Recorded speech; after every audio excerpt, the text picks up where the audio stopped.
Hello, Gaiba here. Let me get the actual game open first before chatting a bit because it's got some nice title screen music, which is kind of good for chatting, to be honest. I think so.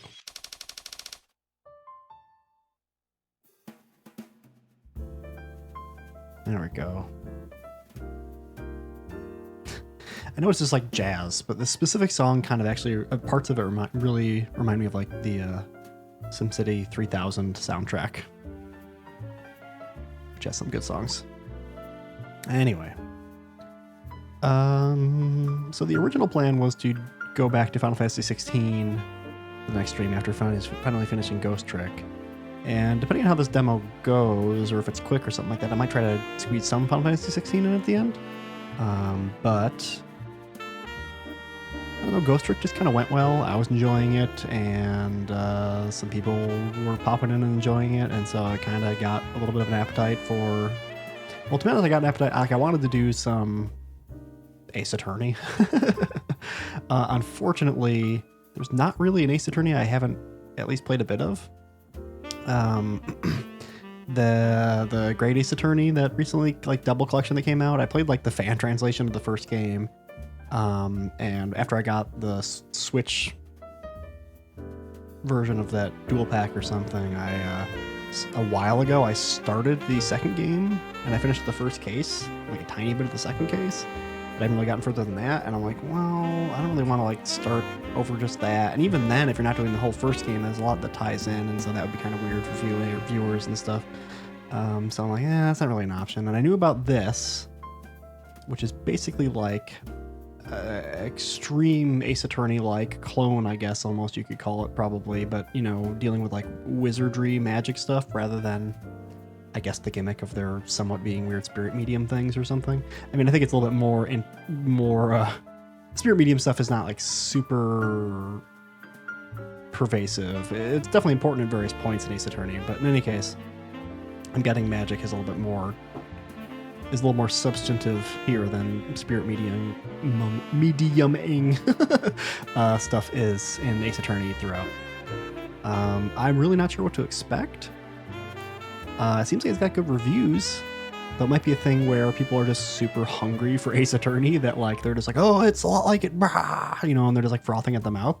To me, Ace Attorney kind of lives and dies on its characters and like the writing, you know. And so, you know, you could like nail the court stuff and like reveals and the vibe, I guess, or something like that of trials and things, and it could still be like really not great if like the characters are kind of just like one note, or you know, not fun or interesting. So I really don't know. Like, we'll just have to see if I'm, you know, vibing with them and if it's good or not, I guess. But I'll probably see this, like, I think the demo is the whole first case. I'm not sure. I'm hoping that story progress carries over. I feel like it must to the full game. The plan basically is to try out this demo, see how long that is. Hopefully I finish it in the stream. Hopefully it's not like so long. But and then kind of based on that, see if I want to, you know, get the whole game and play that on stream. And if there's time, then maybe do some Final Fantasy 16 afterwards. I'm also extremely tired today because I got like 2 hours of sleep. I did not sleep well for kind of a variety of reasons. So we'll see how that goes too. But yeah, let's get into this. Hopefully the audio is balanced all right. Again, I tried it a little bit in settings and things. I went and I started a new game for like, you know, 2 minutes. So I spoiled on the first 2 minutes just to test it out a little bit. It seems okay, hopefully. We'll see. So, does this sound crazy? Hopefully it doesn't sound crazy. All right, a new game. Ready? Here we go. Case 1, the cold-hearted aristocrat. Yes.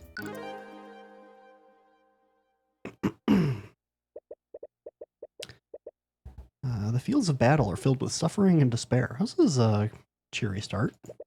On them are a clash of souls. Souls brought to conflict by the corrupt powers that rule over them. I was transporting a client. This is actually a guy talking now. I was transporting a client in my carriage that evening. Oh, he's a servant. We were driving by the McCoy Tavern when we heard a disturbance. Oh, and there he is. I was worried that something was amiss, so I walked into the building to see what the commotion was. There I saw the defendant. She was lit by the blue glow of the dining room lights, and she was stabbing the victim with her magical sword. Objection! Objection! Oh, we already started. We got desk slamming. Not as impactful, I would say, as an Ace Attorney. They really have that down. Like, you don't even notice it sometimes throughout just even like regular conversations in Ace Attorney. Little like pings and like little screen flashes and shakes and stuff. But that stuff really like impacts the experience. I feel like it really like imparts a level of like, I don't know, like immersion and drama kind of, and like just little text speeches and stuff like that when there's things like that popping in. It just is kind of compelling. Anyway, here we are, Tyrion Cuthbert, age 20, of course. We don't have an arcane art. Mr. Rudolph, you testified that you saw my client murdering the victim, and you supposedly saw her casting magic while doing so? Yes, I could never forget such a grisly sight. That moment was burned into my memory. I see. Well, it's funny that you say that. How so? Because your entire testimony was a complete lie! What? Objection! Oh. Are you accusing the witness of perjury? Surely you know that such accusations can't be made lightly, Mr. Cuthbert. My accusation is far from baseless, Steelwind. These names. Think about the state of the crime scene at the time of the murder. The witness couldn't have seen anything, much less a homicide. Oh, he knows something. He's purple and stressed. But on this battlefield, there are still a few people who carry the ideals of justice within their hearts. But you have to wonder sometimes, are these ideals truly just? Or are they simply lies fed to us by our elders? I don't know who's supposed to be talking here. Damn it. Damn it! Flintheart, you fool! Why couldn't you have just listened to me? Oh. What voice would this guy have? I don't know if I can do like a fancy boy voice here. Ugh. Rudolph, I require your assistance. Yes, sir? By the scaled lord, what did you... You killed him. Alert the town guard. Tell them that you saw his daughter fleeing the scene. I'm sure their neighbors heard them arguing with each other. They'll immediately suspect her. At once, sir. Episode 1. The Cold-Hearted Aristocrat. Which I guess is him? Earlier that day. Ugh. You feel yourself slowly succumbing to unbearable pain. This was me a few days ago. You don't think you'll be able to survive this much longer.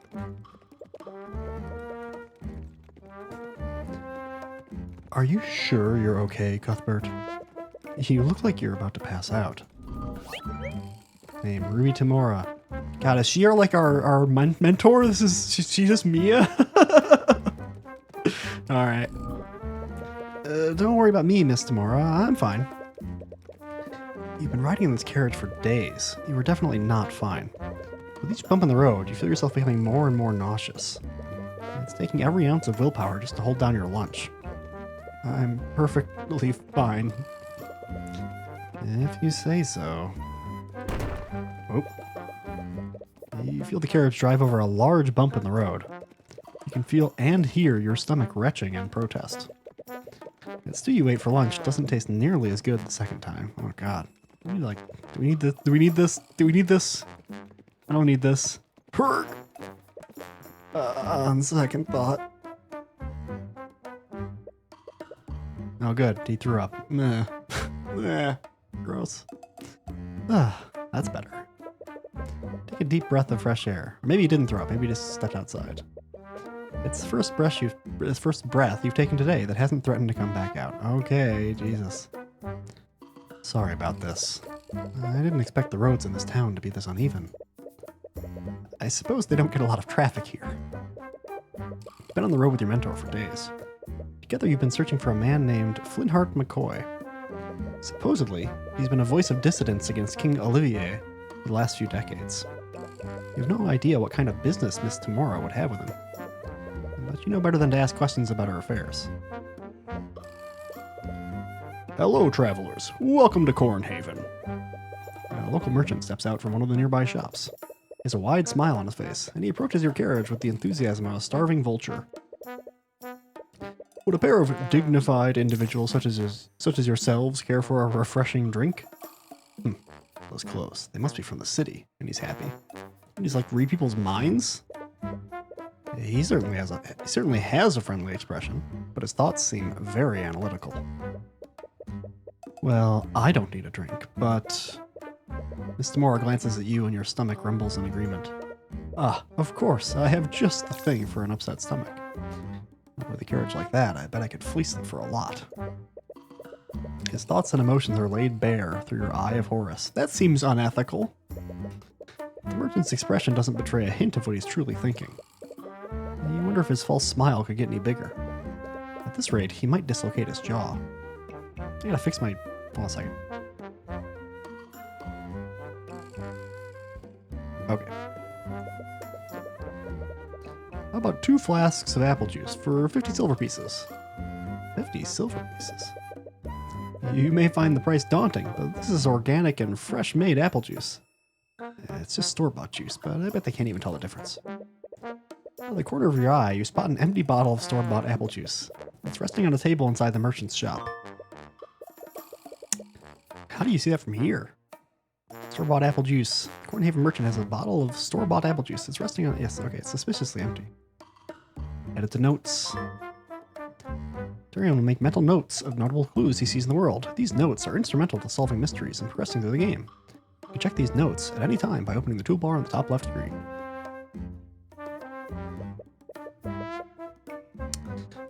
Trust me, it's worth the extra gold. Normally the price wouldn't... Whoop! I got a whoopsie dongle. Hold on a second. Don't worry about those Ghost Trek spoilers. Forgot I had that up still.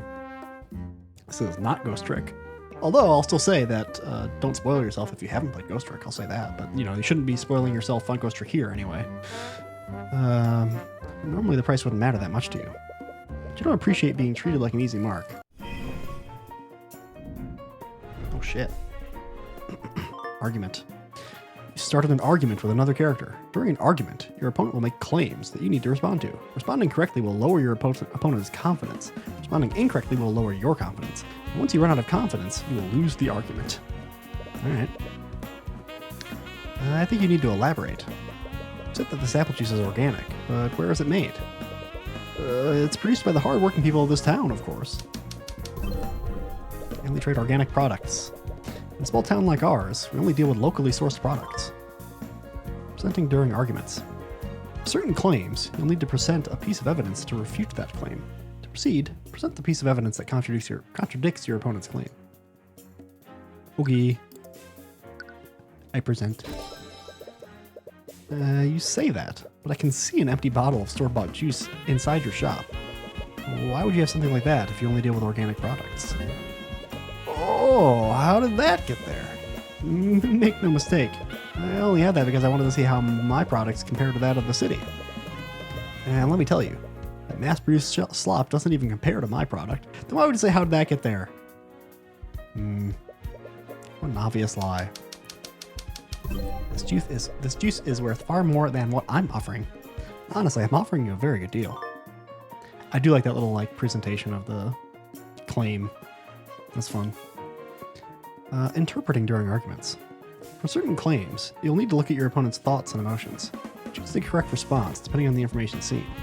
Logic. Choose this option if your opponent's thought contradicts something in your notes. Intuition. Choose this option if your opponent's thought contradicts their claim. Empathy. Choose this option if your opponent's emotions contradict their claim. Alright. Try to keep that in check. These juices were far more than what I'm offering. Usually only sell this stuff for 5 SP a flask. But he doesn't even have emotions right now. That's crazy. I guess intuition, right? Sir, it's obvious those flasks are only worth 5 SP.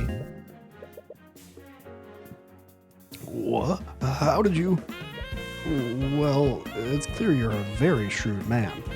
Right. Argument 1. Ooh. I'm so thirsty. Out of the corner of your eye, you spot a child watching you from afar. Her eyes are fixed. I thought it was a guy. Her eyes are fixed on the flasks of apple juice. How about 20 SP for 3 flasks? Of course, sir. Nice.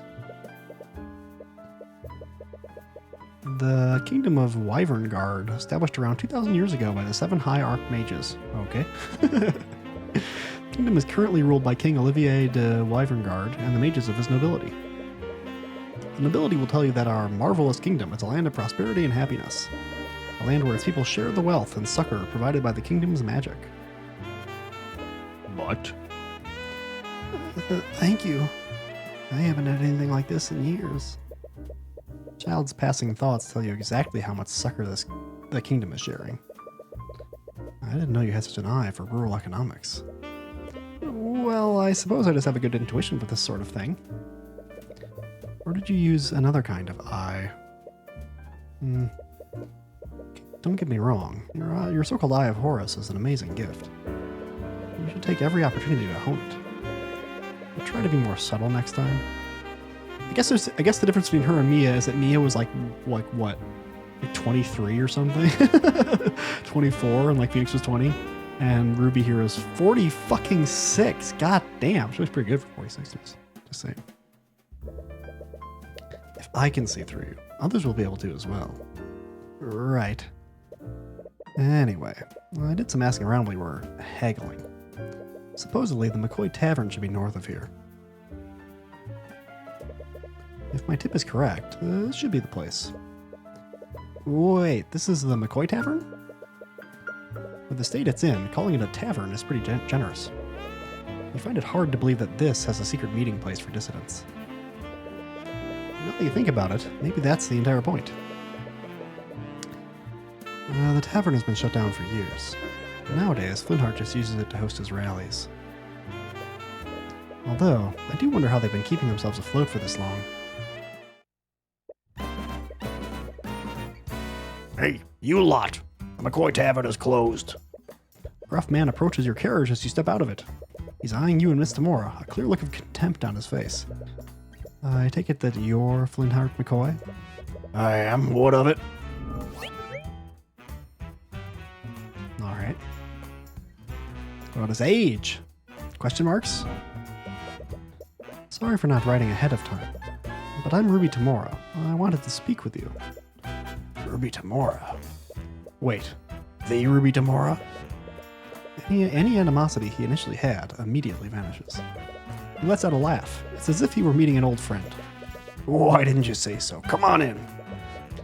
You didn't expect someone like him to know about Miss Tamora. But you suppose it makes sense. They both fight against the same enemy. Albeit in different ways. Sorry about the mess. We haven't exactly been... Well, anyways. What brings you here? He's only 6 years older than Ruby. I take it you didn't journey all this way to see my wrecked tavern. I'm here on behalf of a client. We have a proposition that you might be interested in. Is there anywhere we could talk more privately? Sure, the kitchen is empty. Wonderful. Tyrion, stay here while I speak with McCoy. What? Don't you need my help? There's no need for that. Like hell there's no need for that. If she's trying to make a deal with Flintheart, I can easily read his thoughts to help her. Oh shit. She's not happy about this. You desperately want to object, but she shoots you a stern look that causes you to freeze up. You slowly look away from her. Alright. Sorry, Mommy. Spend some time waiting alone in the tavern's dining area. It's already been hours since Miss Tamora and Flintheart went to talk in the kitchen. You can hear faint murmurs from behind the closed door, and you've been resisting the urge to eavesdrop. But even from here, you can tell that their conversation is slowly becoming more frustrated. And it looks like they're going to be a while.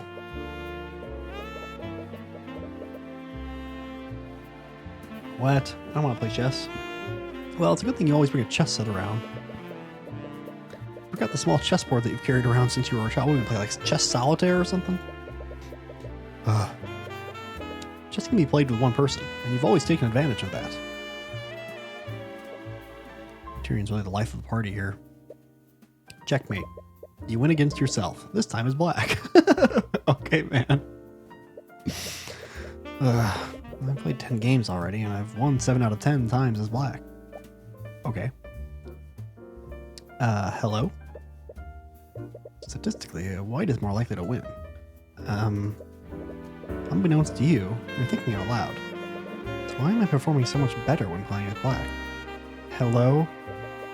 Still don't notice her, and you're verbalizing your thoughts just as fast as you're thinking them. Am I becoming overconfident as white because it has a first move advantage?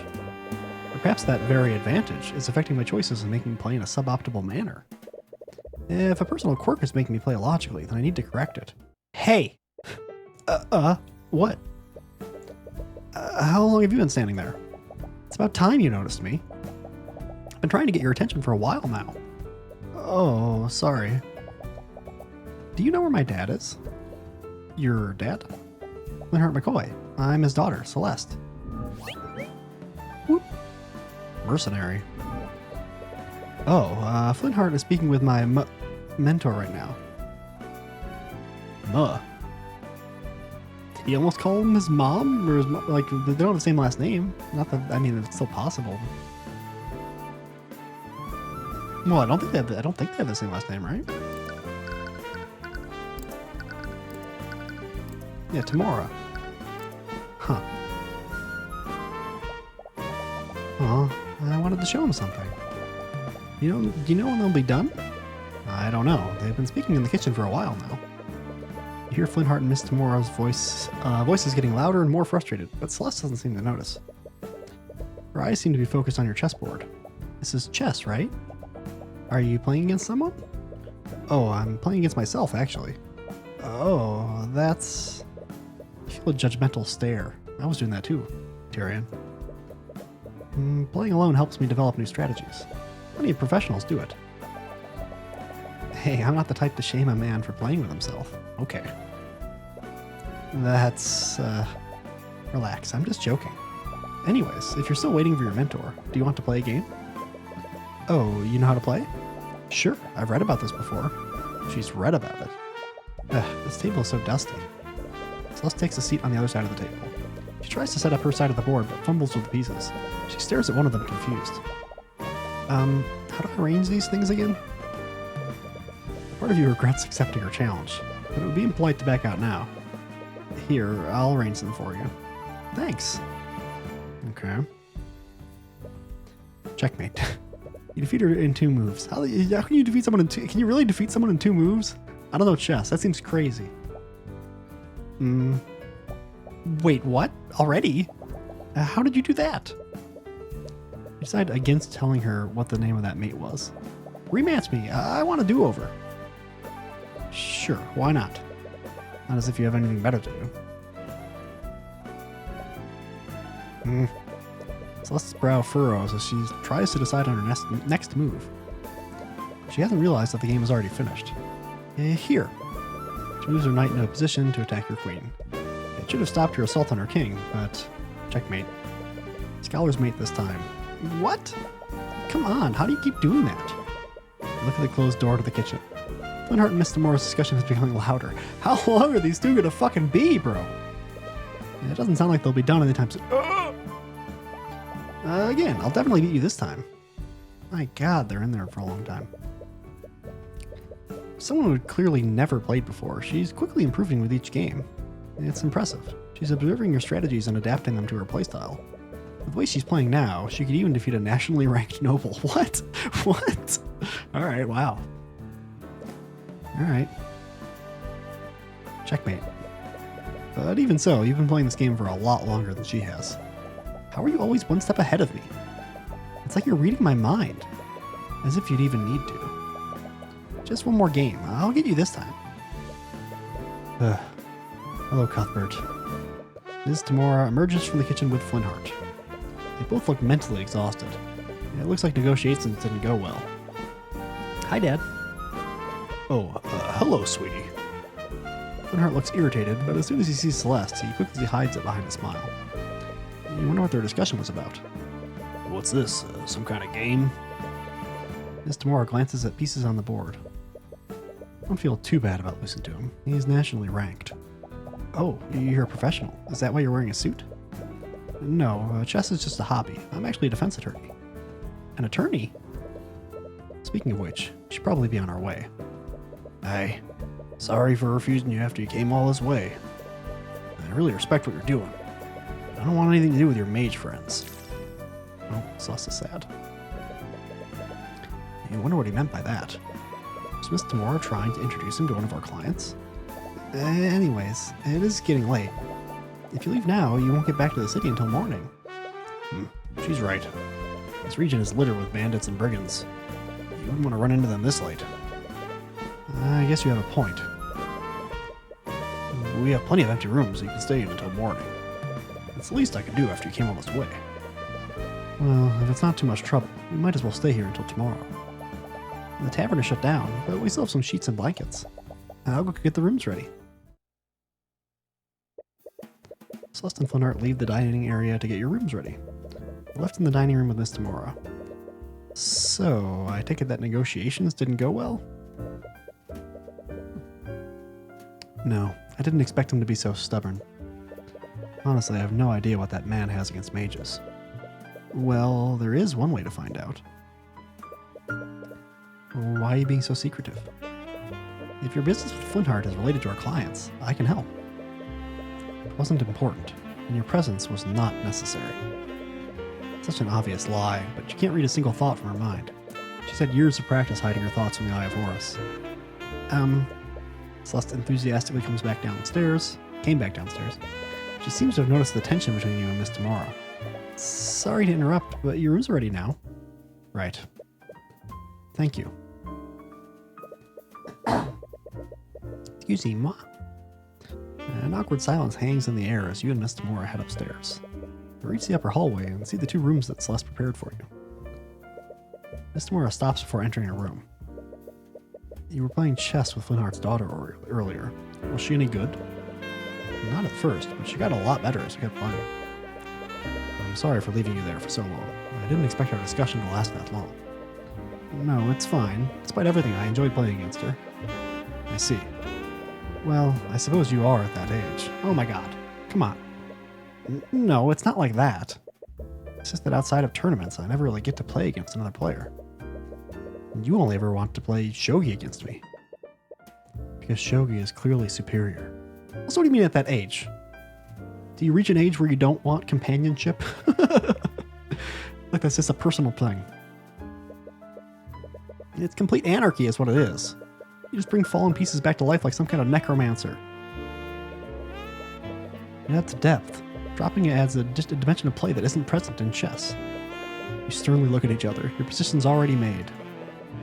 After a few moments of silence, you both burst out laughing. Sorry if it looks like I don't trust you. I know you're just trying to help. There are some things about my work that I just can't tell you about yet. But one day, I'll tell you everything. Right. I'm sorry for prying. I just want to show you I'm ready to be an attorney. You are. I know you are. The rare praise from your mentor catches you off guard. Anyways, get some rest. You should mentally prepare yourself for the journey tomorrow. Right. You completely forgot about the carriage ride back. Oh god. You can already feel your stomach churning in protest. Also, wait a second. They were like, you won't get back to the city until morning. But when we were on the way out, at the beginning of the game, they were like, you've been on this carriage for days, right? Didn't it say that? It didn't just say, like, felt like days. I'm pretty sure it said straight up days. I wonder. Huh. Anyway. Maybe we went from further away and we're just going to the city? I have no idea. You lay in the bed that the McCoys prepared for you, and as you close your eyes, you slowly drift into a deep slumber. As this happens, you feel something invasive. Your mind drifts away, and you feel yourself being pulled elsewhere. You find yourself in a surreal and unsettling landscape. You're fairly certain that you're dreaming right now. But some instinct in the back of your mind tells you that something is fundamentally wrong about this. Hi. You see a woman in the far distance. She's staring directly at you.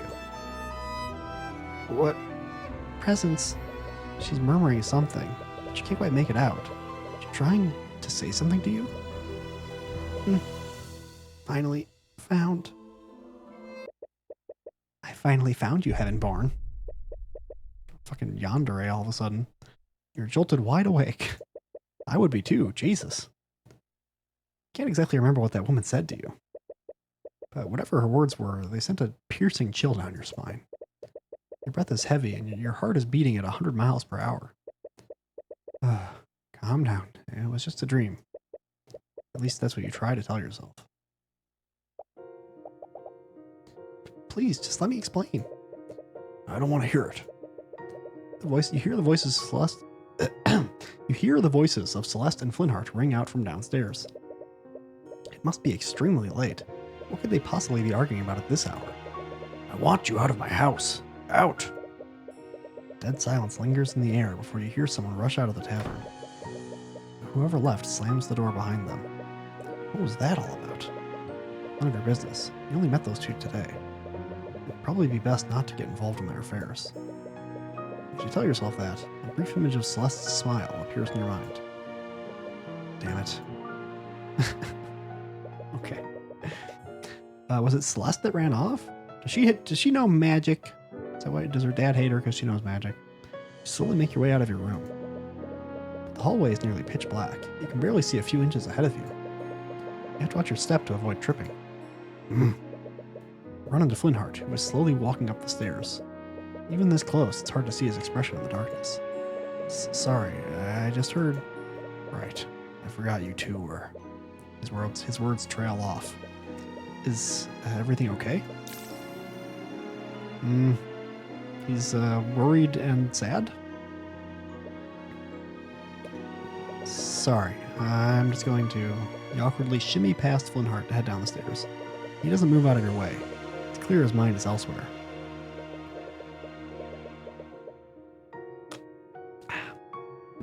You arrive at the dining room, but you don't see Celeste anywhere. Honestly, though, it's hard to tell with how dark the room is. Celeste, are you still here? You don't receive an answer. I remember hearing someone slam the front door earlier. Your eyes are drawn to the tavern entrance. Celeste? No answer. Celeste? Where are you? Ugh. The merchant you spoke with before steps out from his shop holding a lantern. He appears to be irritated by all the noise you've been making. Oh, you're that kid from before. Do you have any idea what time it is? This isn't the city. You can't just make a bunch of noise like this. Right, sorry.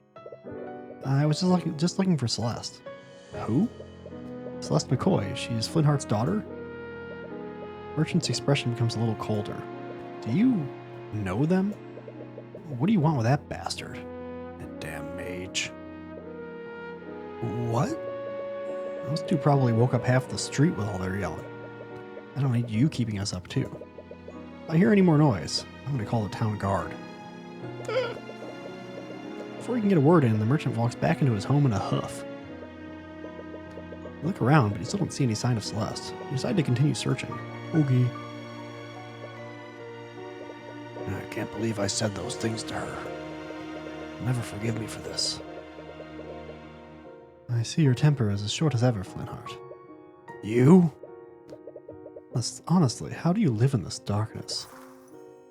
Look so. What are you doing here? And how dare you bring that witchcraft into my home? You've been busy lately. Your little rallies have gained quite a lot of support. Too much support for my family's liking. And what? You came all this way to convince me to stop? You have my word. If you stop spreading dissidence, no harm will come to you or your family. Ha! Your word is as good as the dirt you lick off of King Olivier's boots. As if I'd ever trust the words of a murderer like you. Flintheart, please. As someone you once called a friend, I'm only going to ask you one time. Friend. Friend! I'll be dead in the ground before I ever call the likes of you a friend. Get out of my house. I don't have time for your nonsense. Unfortunately, I don't think you'll have much time for anything. Gah! Damn it. Damn it! Flintheart, you fool. Why couldn't you have just listened to me? Rudolph, I require your assistance. Yes, sir? By the Scaled Lord, what did you... You killed him. Alert the town guard. Tell them that you saw his daughter fleeing the scene. I'm sure their neighbors heard them arguing with each other. They'll immediately suspect her. At once, sir. What a bastard. You've been searching for Celeste for a while. How long have you been outside? 2 hours? 3? However long it's been, it's clearly taking a toll on you. Where is she? What am I going to do now? You hear a faint voice. Could it be? Oh! As you peer behind an old tree, you finally find her. She looks just as tired as you are, probably even more so. Her eyes are puffy and red, but she's doing her best to hide it with a smile. I've been looking all over for you. Oh, sorry. I'm guessing we woke you up. Yeah. Is everything okay? It's nothing. It was just an argument.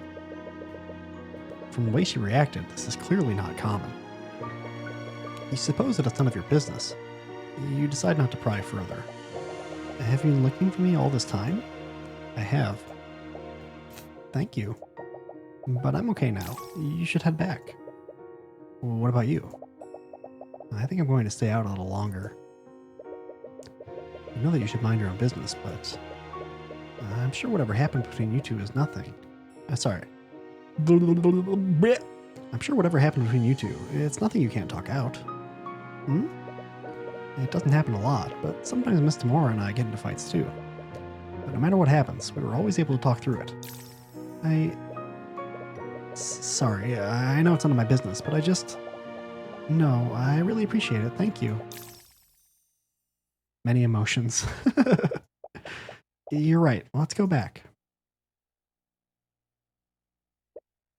What? You arrive back at the McCoy Tavern. It's now surrounded by several carriages and knights clad in plate armor. Is that the Inquisition? What? The Arcane Inquisition. They're an order of knights that investigate crimes committed using magic. As you see the word crimes, you and Celeste share a glance and come to the same realization. Both of you rush toward the tavern, but Celeste outpaces you by a large margin. Well, she isn't mercenary, right?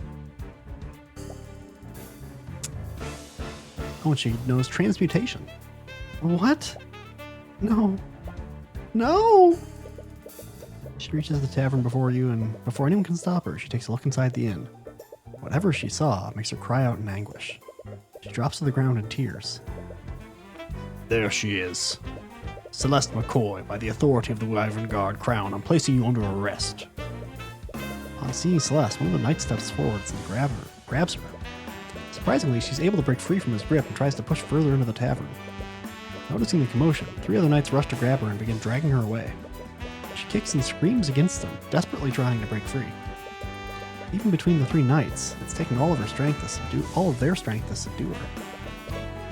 What are you doing to her? What is going on here? Tyrion.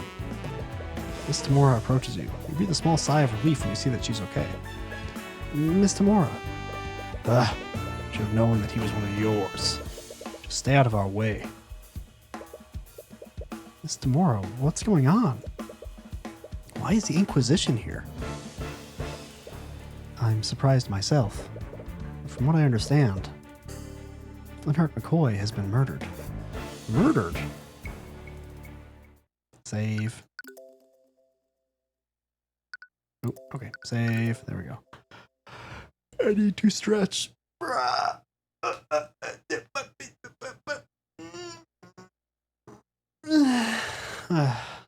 Stretch. I have some popcorn here, and I'm going to eat a little bit of popcorn. Leaning back in my chair.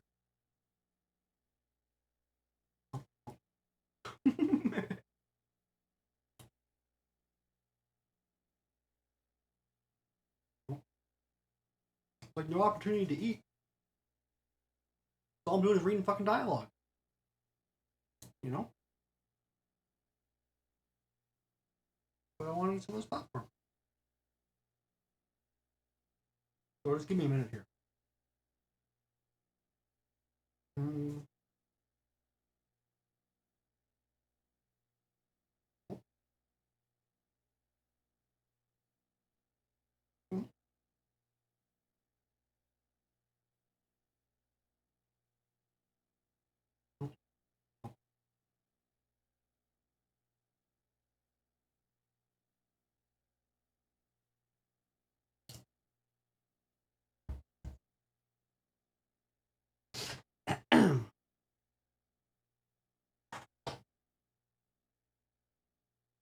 All right, almost done.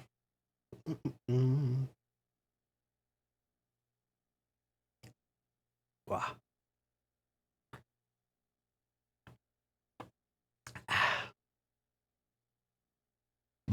Excuse me.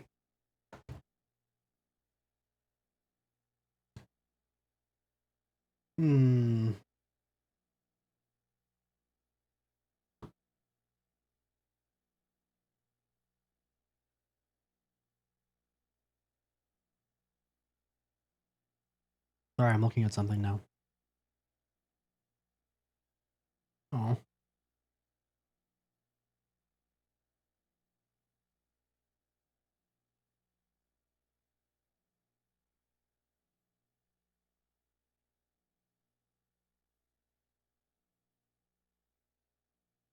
Okay. Sorry, I was just checking something. And now we can continue.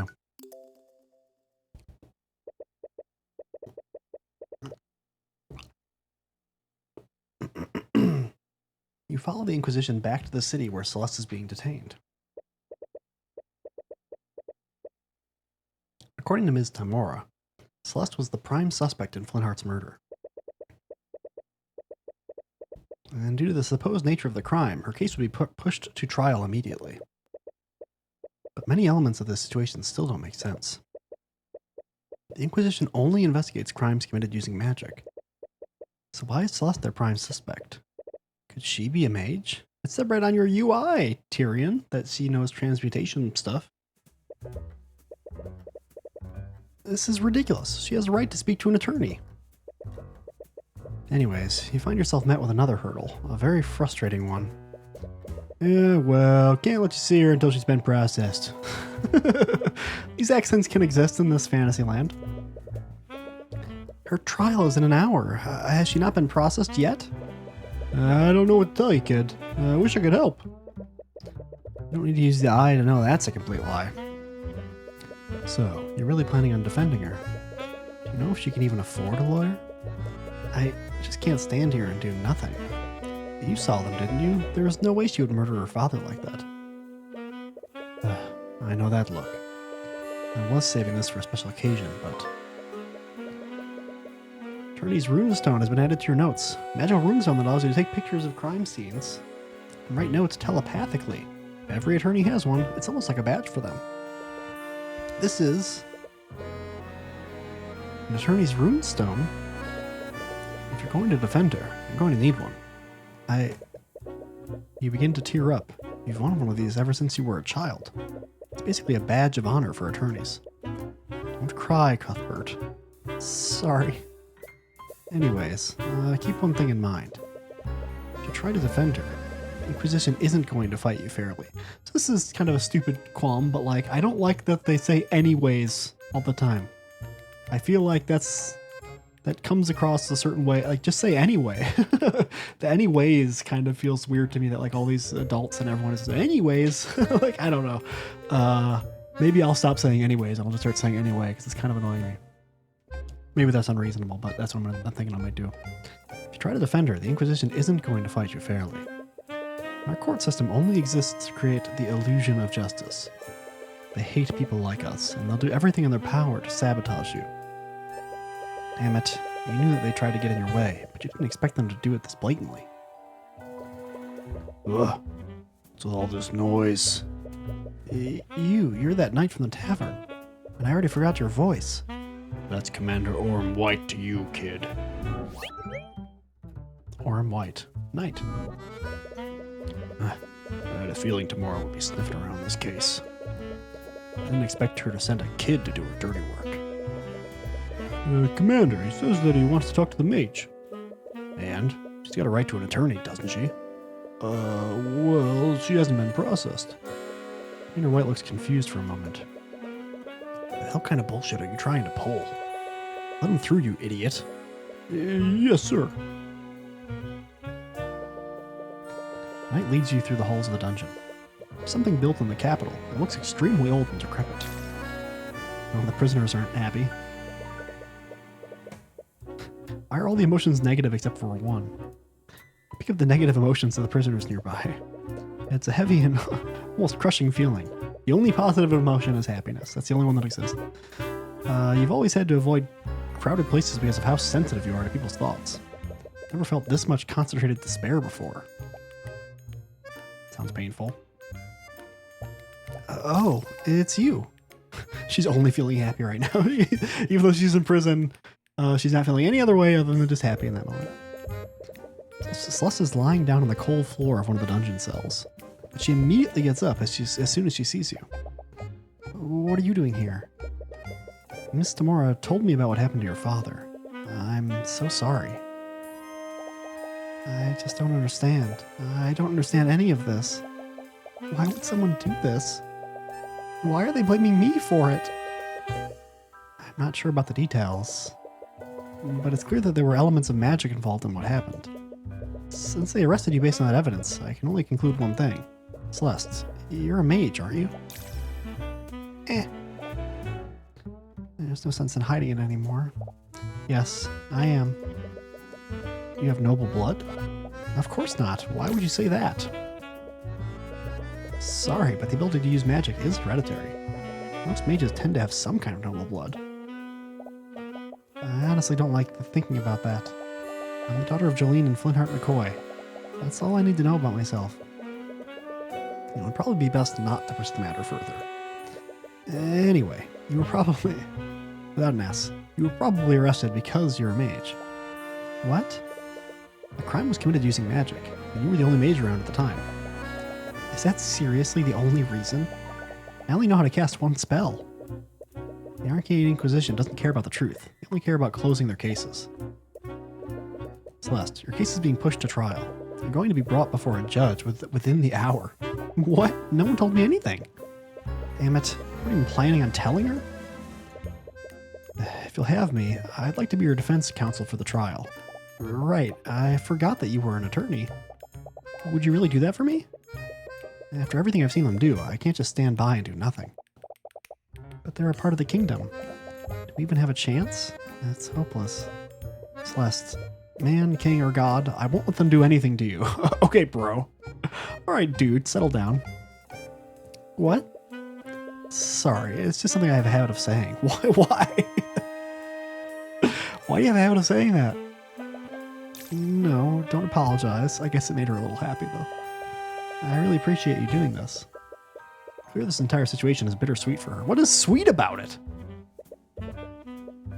What is sweet about this situation for Celeste? Yes, her dad's dead, but she's in prison. Like, what is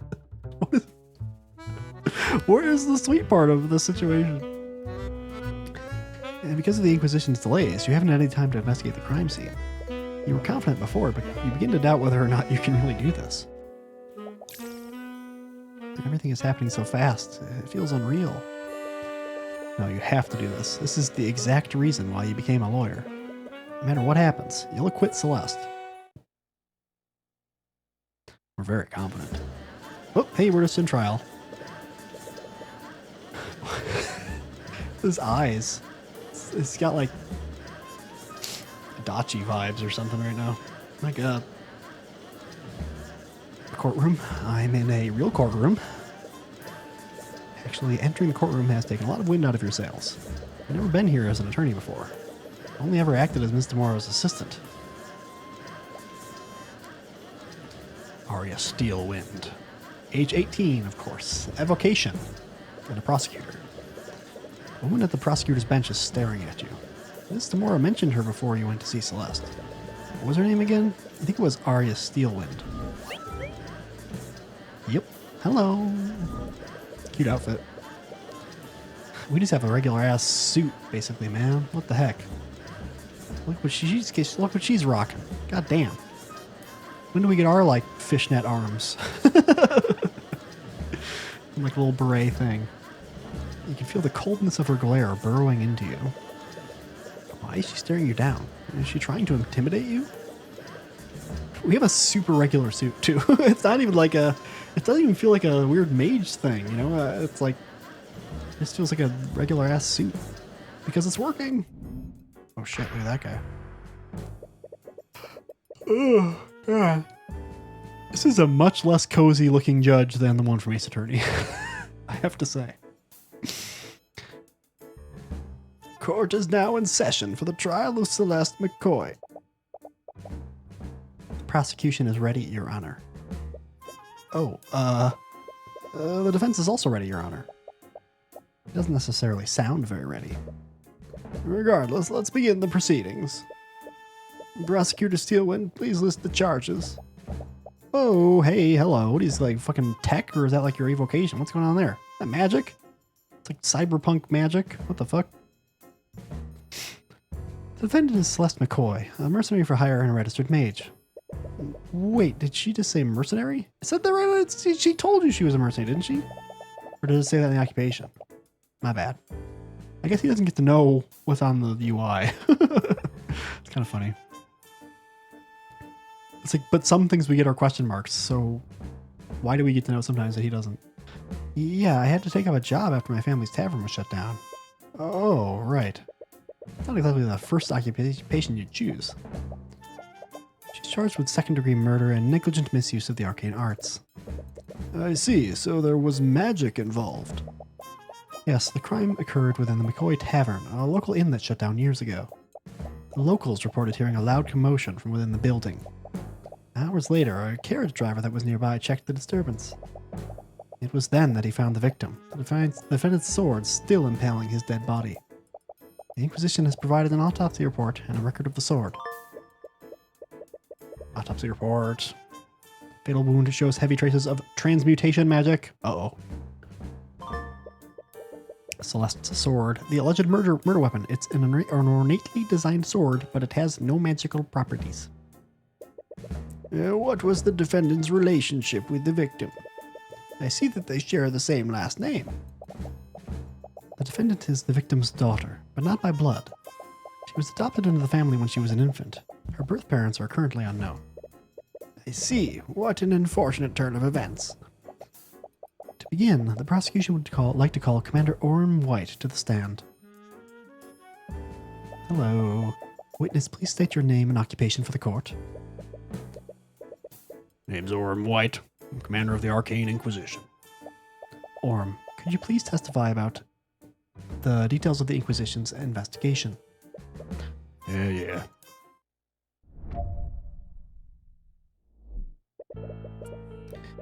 We got a call late at night. Someone discovered a dead body inside the McCoy Tavern.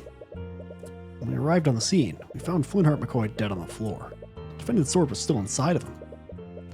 We have several witnesses who heard the victim and defendant in a loud argument before the body was discovered. The argument must have turned ugly, because the defendant killed the victim using her magic sword. Isn't that really incriminating? One of her possessions is the murder weapon? Mr. Cuthbert, you may begin your cross-examination. You open your mouth to respond, but nothing comes out. You can't think of anything to say. Everything is blank. Mr. Cuthbert. Hey, what are you doing? This is the part where you say something, right?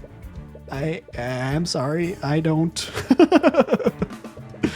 Anxiety is just getting worse, and your breaths are becoming more and more desperate.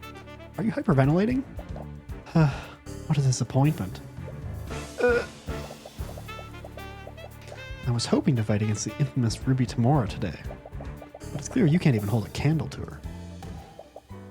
Your Honor, it's clear that the defense has nothing to say against the prosecution's overwhelming evidence. Yep, case is pretty open and shut. No, wait. This isn't what's supposed to happen. I'm sorry, Tyrion. I couldn't acquit Frey. She was found guilty. What? That means... Are they going to execute her? No, not again. Are you seriously going to let that happen again? Tyrion! Celeste grabs your shoulders and shakes you out of your panic. You need to calm down. Her gaze is calm and focused, despite the gravity of the situation. She looks stern, not angry. I'm sorry. I didn't mean for this to... Stop. Just listen to me. You know what to do, right? Just do it the same way you play chess. What? I don't know. You were just so calm and focused when we were playing before. No matter how close I got to beating you, you always knew how to stay calm and win. So just channel that feeling and look at the pieces? That doesn't make any sense. And yet, take a moment to focus and let everything else disappear from the world. Every statement that he made, every word that came out of his mouth, each of those is a possible weakness that you can attack. Every bleak moment can be turned around. You just need to consider every angle. My apologies for the delay, Your Honor. The defense is ready to begin cross-examining the witness. Very well. There we go. Thank God that worked. Carefully examine every statement he made and find something that contradicts the evidence in your notes. Once you do that, present the contradicting evidence and prove that his testimony is false. Cross-examination. Blink. Cross-examinations. You are cross-examining a witness. Carefully examine each statement they made and find the statement that contradicts a clue, a spell, or a profile in your notes. Once you identify the false statement, click the Present button and present the contradicting evidence to move forward.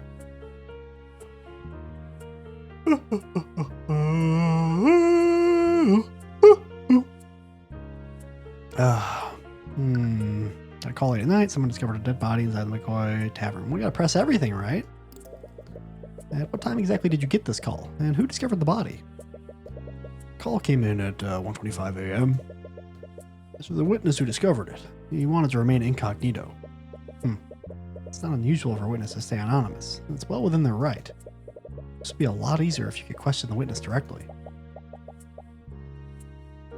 And what happened when you arrived, Commander?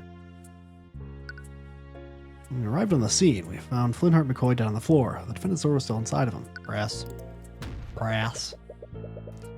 How did you know that the sword was my client's?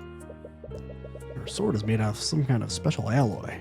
I think it was forged out of the country or something.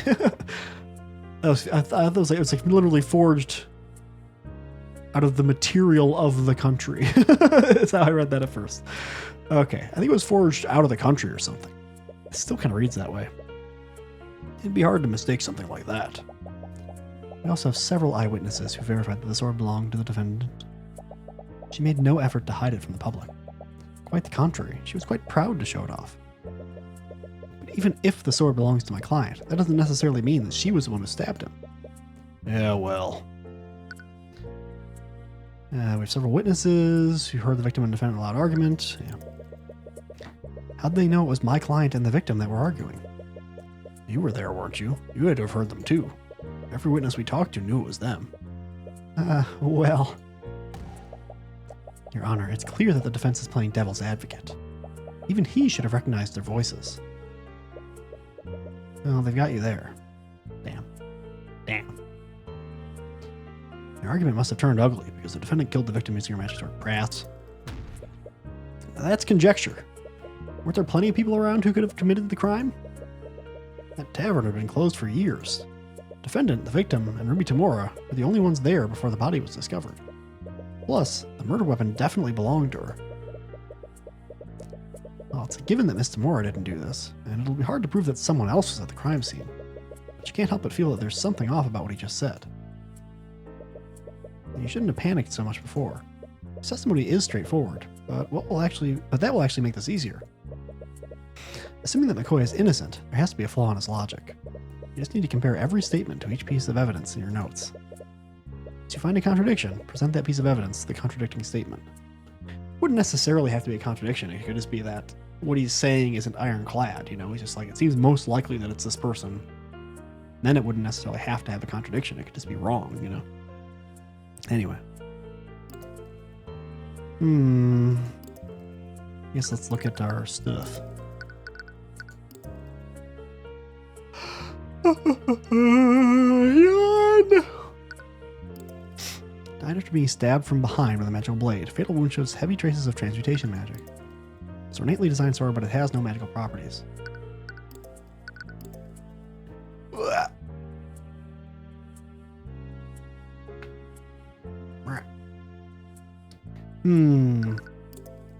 Okay.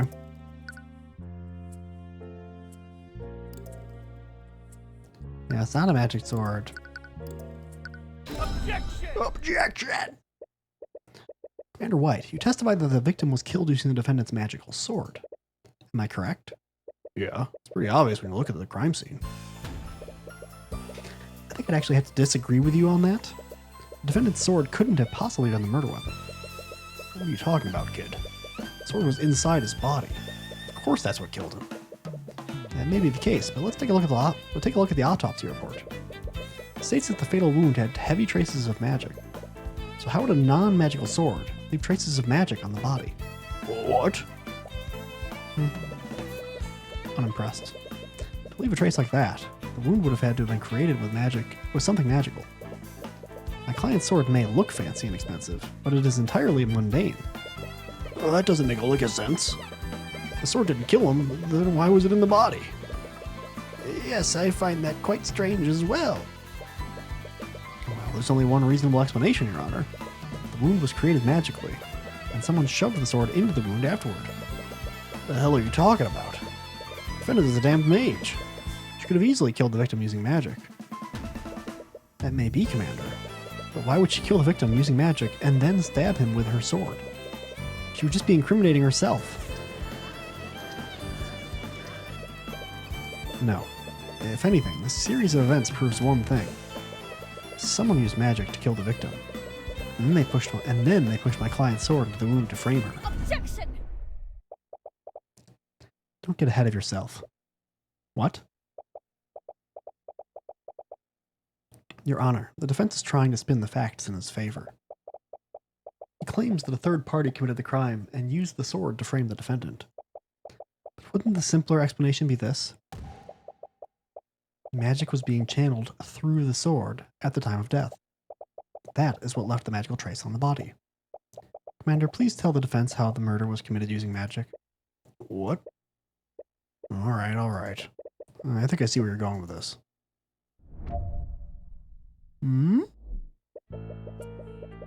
It's true that the sword itself isn't magical, but magic can still be channeled through. I don't know how this shit works. Give me a break. That defendant over there, her spell compendium has a spell called Mage Blade. She must have used it on her sword before stabbing the victim. That spell is the reason why there were traces of transmutation magic on the wound.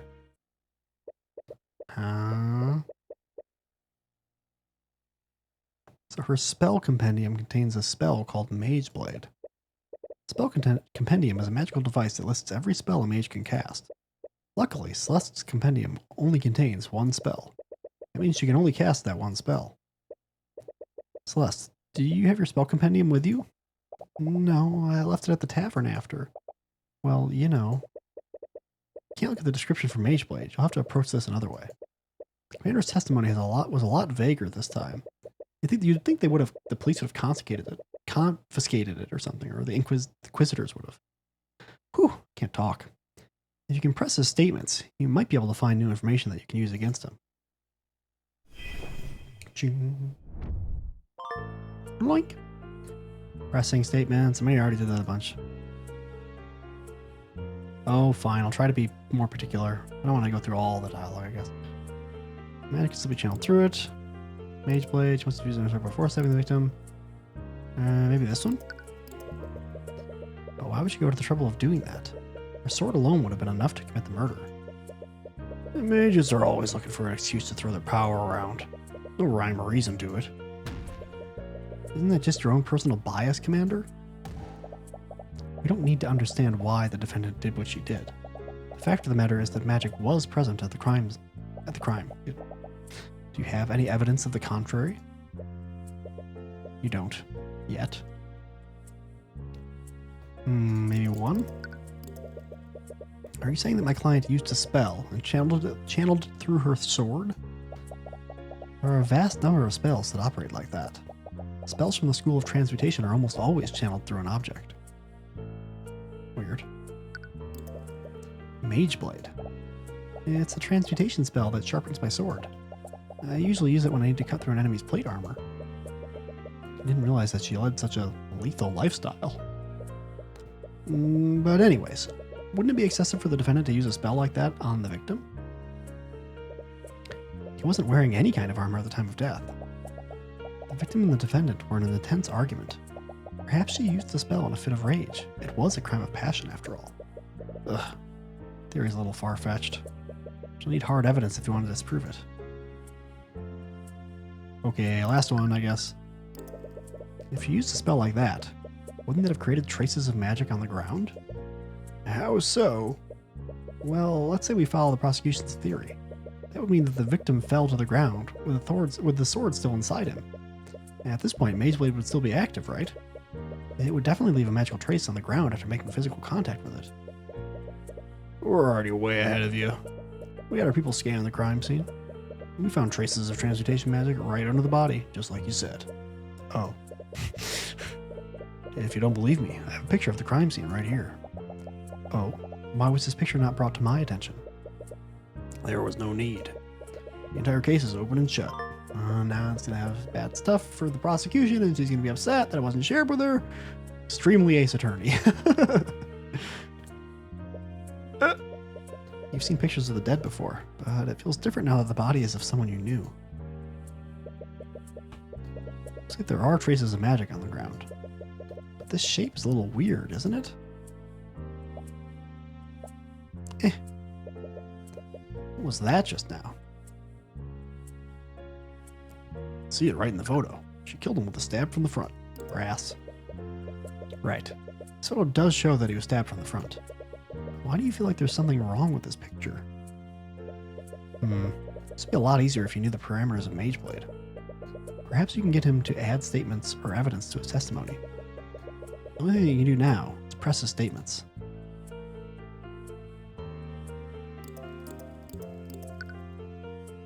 Well, let's look at it, I guess. I don't know at all what I'm supposed to take away from this. Like, so should I be, like, this stuff in the upper right? Weird yellow stuff? Like, I don't really get what I'm looking at here, but I guess I'll present it and see what happens. Objection! They're not really explaining the magic stuff that much to me in a way that I get what the fuck's going on here. Uh-oh, I feel like this is not the answer either. And this piece of evidence proves it. I fail to see how that proves anything, Mr. Cuthbert. Oh, I guess you're right. Yes. It's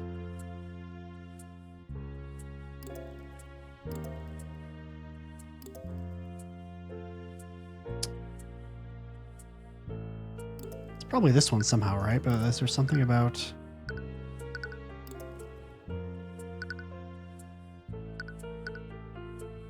Stab from behind with a magical blade.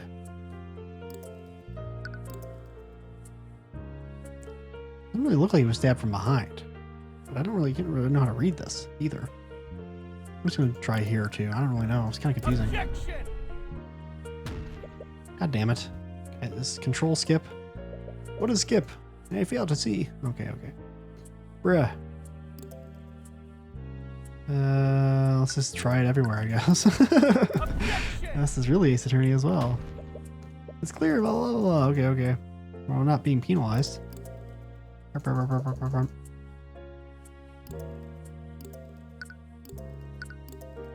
Objection! Okay, is this none of them? None of them? This is the last one, right? That's not gonna make sense. Objection! Bruh! Okay. You press everything again? Like, what the fuck? Sword doesn't matter at all. Magic can be channeled through it. Welcome to Mage Blade. Use this on her sword before stabbing the victim. Well, that's the reason why there were traces of French magic on the wound. Okay. Ornately designed.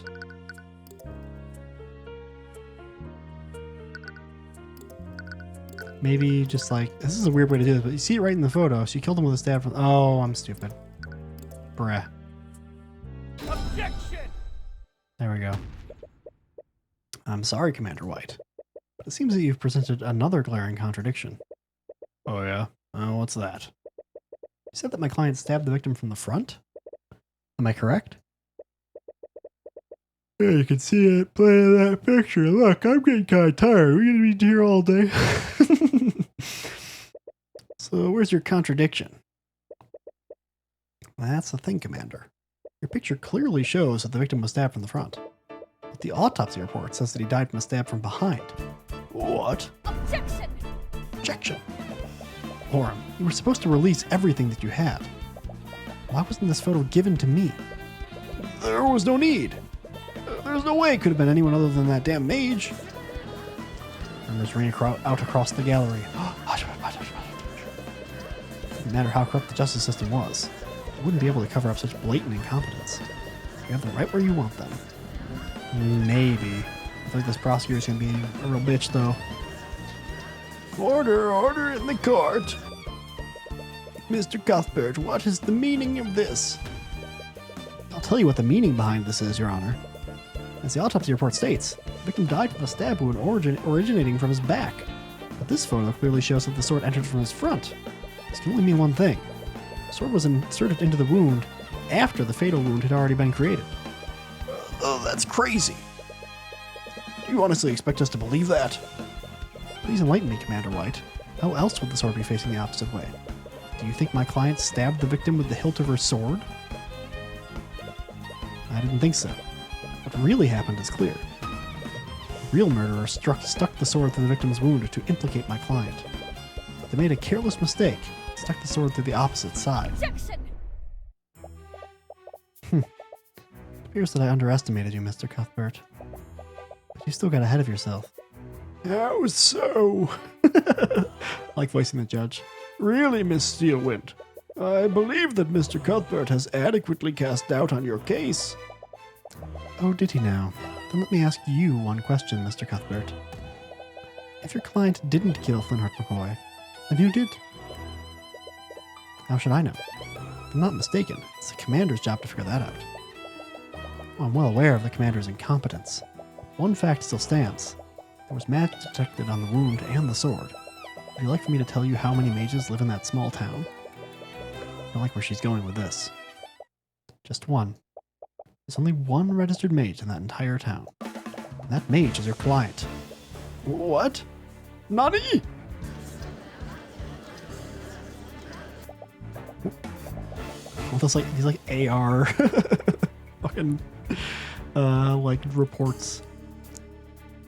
You can't tap that paper dismissed. You can't tap that AR thing dismissively. Come on now, what the heck? Or smugly, I guess. The defendant was also established to have been with the victim hours before his death. She was the last known person with him, and she was the only mage there. In addition to that, I have several witnesses who heard them arguing. How she murdered the victim is simply an unanswered question. I see. That certainly does change matters. I can't say that the prosecution's evidence is irrefutable, but there is still evidence that casts guilt upon the defendant. Damn it, you almost had them. There are far too many unanswered questions for me to pass a verdict. We will give law enforcement time to clear these unknowns.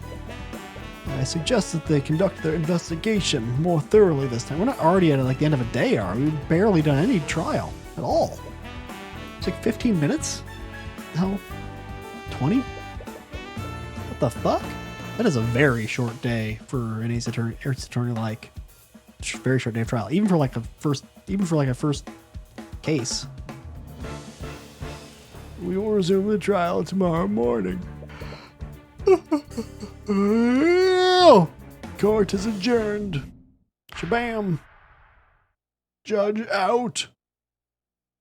Peace. Hello, Cuthbert. As you walk out of the courtroom with Celeste, you're greeted by Miss Tamara. Miss Tamara, you're here? You recall how you froze up during the first cross-examination. You feel a little ashamed that your mentor saw all of that. Well, at the end of the day, you were able to pull it together. And once you did that, you performed adequately. On that note, I wanted to give you this. We keep getting gifts! Yay! Oh, thanks, Circus Spell Compendium. Great. Well, actually tell me how this fucking spell goddamn works. Sheesh. Mage Blade. Incantation. Archon. Gesture. None. Duration. 1 minute. Concentration. Yes. The duration of the spell, the edges of this object, usually a blade, become unnaturally sharp, making it more effective at slashing through tough material. While under the effects of the spell, this object emits a yellow radiant glow. The target object must be no larger than a 5-foot cube. Extreme like D&D type thing, right? This might actually just be a literal D&D spell? It might actually be, I don't know. That'd be funny. Man, I want to play D&D. I played like tabletop stuff like a while ago with people, but I haven't done it in forever. I want to do it. I want to do it more. I know you can find people to do it with, but hard to integrate. My spell compendium. I swiped it from the dining area before the Inquisition arrived. I thought it'd be best for you to have it. So this is your spell compendium. And it only has one spell. Mage Blade. This means that the prosecution has to prove that Celeste used that. This means that the prosecution has to prove that Celeste used that specific spell. It was a hard sentence for me. It will restrict how they approach this case, which gives you an edge over them. That prosecutor is really something else. You mean Prosecutor Steelwind? You can still remember her ripping glare. It gives you chills just thinking about it. And you wouldn't even know it. But this was also her first trial. What? That's surprising. Really? I thought that her inexperience would make for a good first opponent. That girl is a natural in the courtroom. It makes me wonder why a Steelwind would choose to become an attorney in the first place. What do you mean? The Steelwinds are a powerful noble house. Of the noble families, they are one of the few who answer directly to the king. Most members of their house take high-ranking positions in the kingdom's military. So it's a bit strange that she chose to become a prosecutor despite that. Steelwind. I feel like I've heard it somewhere before. Well, it's a big family, bro. Like you just said. In any case, it's best that you focus on the trial. You have about a day until the court resumes. Right. Now that I have time, I'd like to ask you some questions, Celeste. Namely about the argument that you had with your father. Oh. You see the bailiff staring daggers at Celeste. Looks like they're waiting to take her back to her cell. Well, whatever questions you have for her... I'm gonna die. Whatever questions you have for her will have to wait. I should probably go. Celeste walks away while avoiding eye contact with you. Bringing up her argument with Flintheart may have struck a nerve. I mean, yeah, man. Like her last interaction with her adoptive father was having a really gigantic, rare argument, and then he died. Like, of course. I'll use this opportunity to investigate the crime scene. I wouldn't be surprised if the Inquisition missed something. You utterly embarrassed them today. Don't expect them to make the same mistake twice. Right. There are still a lot of things that we don't know about. As much as I hate to admit it, skills of deduction far surpass mine. If anyone can figure out what really happened that night, it's you. Wow, we're so special. You're a special boy. Whoa. Okay, I'm going to take an actual little short break now. I think it'll be short. It's going to be either 5-ish minutes or 20-ish minutes. You're just going to have to find out which. I plan for it to be like 5-ish minutes or less, but we'll see. Anyway, be right back. Bye.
was about 13 minutes and 24 seconds. Boink. Okay, there we go. Oh, my apologies for the wait. I'm back. So before continuing talking a little bit, my feelings so far on this game. The characters and the writing definitely could be worse, right? I could go into an Ace Attorney clone copy like game thing and be way more underwhelmed by the writing, or just be bad. You know what I mean? And I don't think that it's bad. It's on occasion I've been enjoying it. But there's also still there's so much, there's so much that it is the game basically for the most part, right? The writing is the game practically. That's a little bit shitty because it's okay, the music and the art and the mechanics and there's a lot more to it than that. But the bulk of what you are doing in these games is just reading primarily dialogue. I guess I haven't fully played this game, but so far that's what's up in this game too. And that sort of necessitates that you be consistently good or entertaining or captivating, or at least good at pulling people along, And I would say that really hasn't consistently been the case. There's a lot of things that, especially having played a lot of Ace Attorney games, just feel very rote, just a lot of the conversations in the court, especially, and stuff like that. Out of the court was kind of a little more interesting, but in court so far is a little bit this is just some Ace Attorney, man. They're just really hitting these beats. So, and I understand it's a tutorial case, so I kind of get it, but so far it's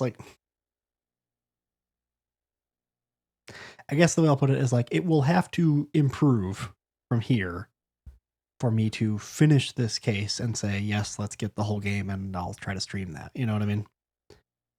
It's not so far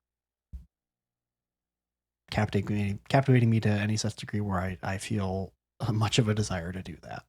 And if anything, I'm kind of seeing through the first case because it's a free demo and because it's streaming it and stuff like that. And I'm I'm going to give this a fair shot and see how I feel about it. You know what I mean? It's not really because I inherently strongly desire at this point even to see through the first case, unfortunately. That said, I still want to stream it and enjoy it and stuff like that, but that's kind of where I'm at with it right now. Maybe the investigation will be cool. I'm not sure. Maybe once you start really dealing with the mechanics of spells, that'll be cool. But yeah. Some of the characters have been kind of boring too. Anyway, well, let's continue and we'll see how it goes. Boink. That's some blood. Okay, you arrive back at the McCoy Tavern. Luckily for you, the Inquisition set up a teleportation circle for you to use. With that circle, you can magically teleport between the capital and the crime scene instantaneously. Does it make us nauseous too? It's definitely miles better than having to travel by carriage. Oh, it's you. What are you doing here?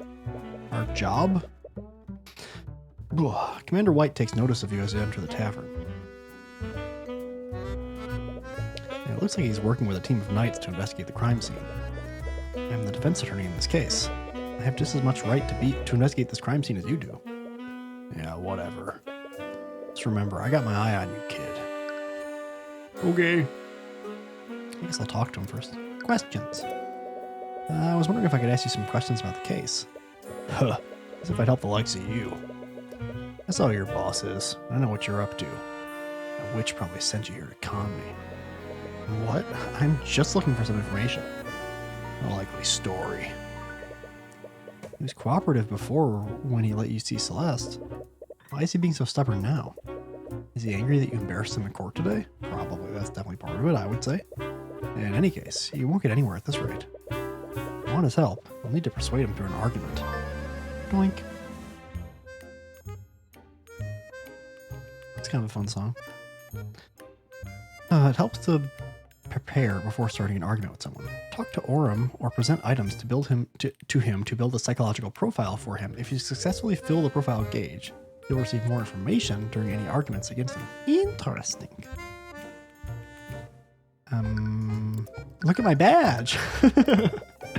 What do you think about this? I don't what you're expecting me to say. Typo. Not much to say about that. It'd be best to try something else. Okay. About the autopsy report. The autopsy report seems to be pretty detailed in some aspects and vague in others. Why is that? I'm not sure about the details, but the autopsy is performed by a mage who studies divination. Her magic gives us details about how someone dies. But there's always a few blind spots.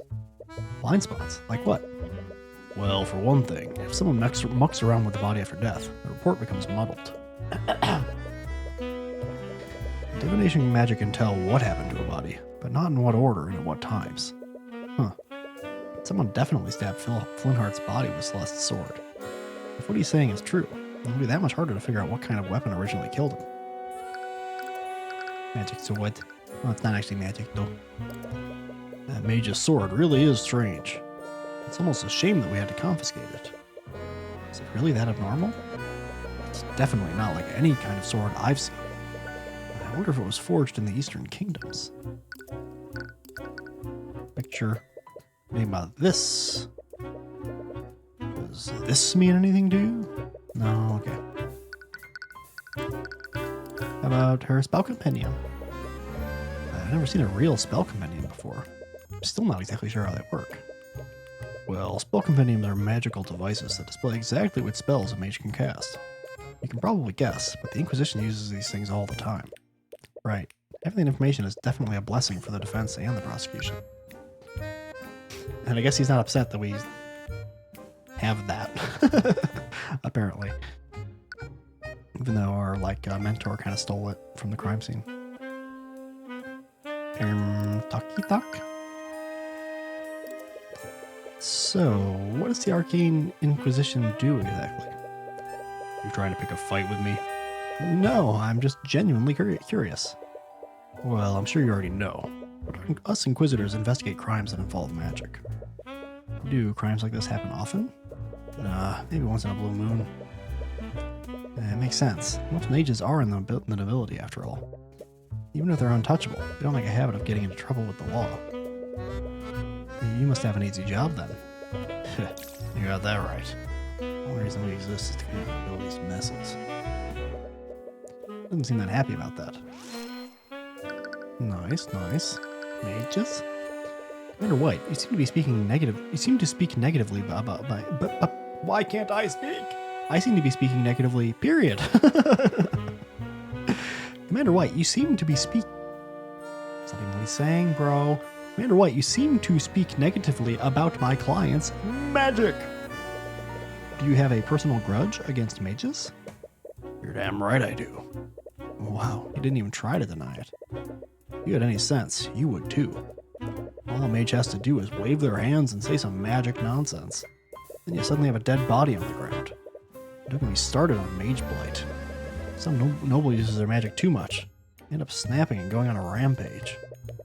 I don't know if this is going too far. But why join the Inquisition if you hate mages so much? I mean, he's fucking around with mages. He's fucking up their lives, right? Stopping them when they commit crimes is literally his job. It's if he hates mages, wouldn't that be the thing to do? Considering the fact that that my job is to sweep the nobility's crimes under the rug. Sorry, I didn't mean to insinuate. Nope, you have the right of it. Anytime a noble is involved in a case, I'm ordered to look the other way. You don't seem very happy to do that. Why would you stay in this line of work? Because every once in a while, I'm allowed to put a criminal mage behind bars. Can't go after the nobles, but any other mage is fair game. Or at least, they were, before your boss showed up. Now he's pissed. Your boss? Does he have something against Miss Tamora? Yeah, we already knew that, kind of. More profiles. I have to ask, did something happen between you and Miss Tamora? Huh, Miss Tamora. What are you, her lackey or something? No, actually, she's my guardian. Oh, I didn't even know she had a... Look, kid, I don't know what the deal is between you two. No good will come from associating with her. This is about the rumors, isn't it? Throughout the years, there have been several insidious rumors surrounding Miss Tamora. He's been accused of forgery, blackmail, and all manner of illegal activities. It's clearly misinformation spread by the nobility to discredit her. She's always been fine with it. She can't help but get angry on her behalf. It's more than just rumors. I've seen it for myself. That woman is evil, kid. She defends mages who don't have the protection of the nobility. She's not evil. She's a hero. Yeah, whatever. Amy filled it out.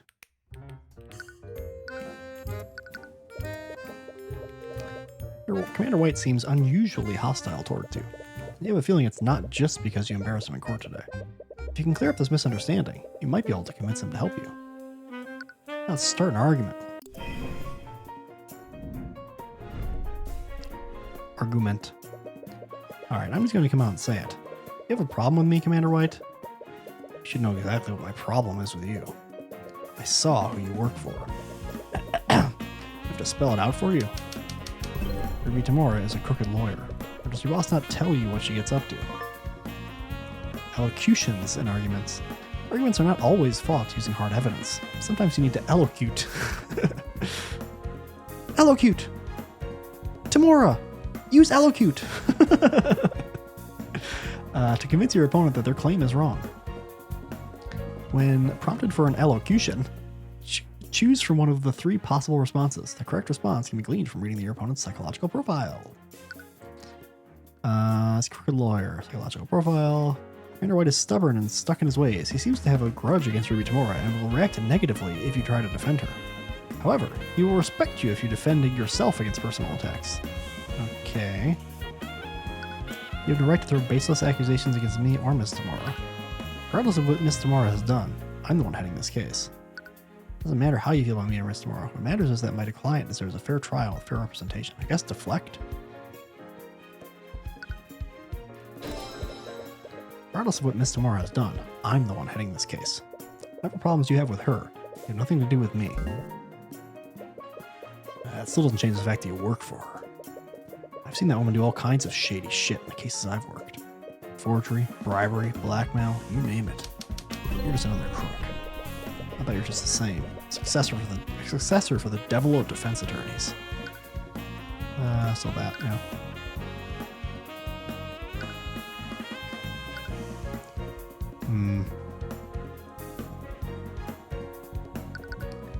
I guess defend here? This is really kind of doing the same thing over and over again, but seems like it. I'm not Ruby Tamora. It doesn't matter if the rumors are true or not. Regardless of what you've seen her do, I'm going to run an honest case. Look, kid, I'd like nothing more than to believe you. After everything I've seen her do, I know better. I have no reason to trust you. Anyone taught by that woman can't be anything more than a crook.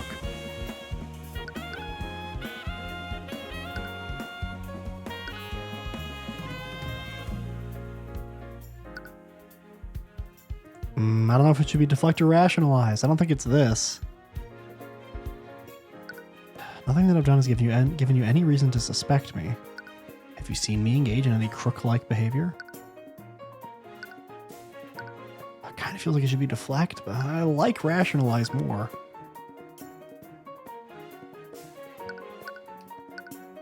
I guess it wouldn't be deflect, right? Because he has reason, I guess, in that I associate with her, you know? But rationalize doesn't appeal to that, doesn't allow that opening.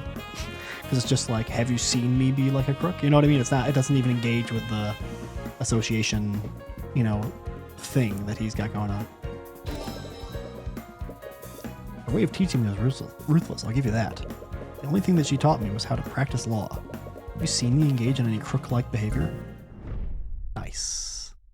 I wonder if deflect also would have worked. You just want some info, right? Yes, that's all I'm asking for. I liked that stupid argument. That was a fun mechanic. Alright, I'll answer your questions. Just don't make me regret this. You successfully persuaded Orm White. Yay! Key. Murder weapon. Probably goes without saying, but I don't believe that the sword is the murder weapon. Right. I guess you have to prove that someone else put the sword there. Did the Inquisition find anything suspicious on the scene? If you're asking if we found another bloody weapon lying around, we definitely didn't. That would be a little too convenient, wouldn't it? Excuse me. But let's say that the girl really is being framed. If there was another murder weapon, the killer probably walked out with it. Think that they could have hidden it somewhere in the tavern? Doubt it. After the trial, Steelwind turned the place upside down and scanned it with their magic. If someone did hide a murder weapon here, they hid it well. Or they hid it in plain sight.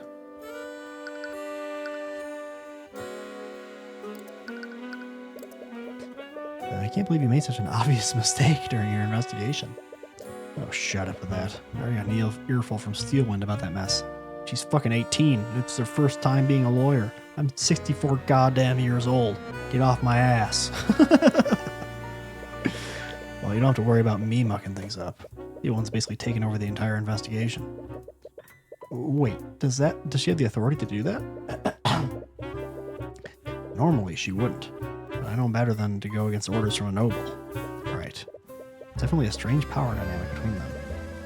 But honestly, that girl sweats the details too much. She even had my men draw up a scaled map of the crime scene. Wait, really? Do you have a copy? Sure, knock yourself out. I don't know how much good it'll do you. Yay! Crime scene. Map.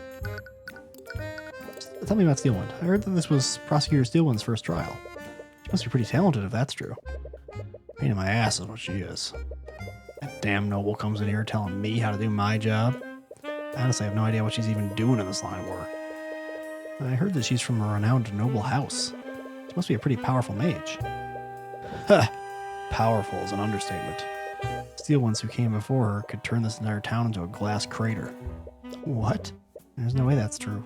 Right? Okay. Well, time to examine. The Inquisition lit some candles, but there's a magical lamp right there. I wonder why they're not using those instead. Maybe contaminate the thing, like crime scene or something? There's a modern-looking lamp mounted on the wall. It's a lamp powered by artificery. I didn't expect to find something this sophisticated in a town like this. Ugh. Artificery is just another form of magic. Actually, artificery draws from surrounding ley lines, too. Didn't ask for a science lesson, kid. Anyways, look where artificery got these folks. The arcane power cell broke and they haven't had any power for weeks. Yep, nothing can beat good old oil and flame. Alright. Broken power cell. Broken for weeks and the lamp can't be turned on.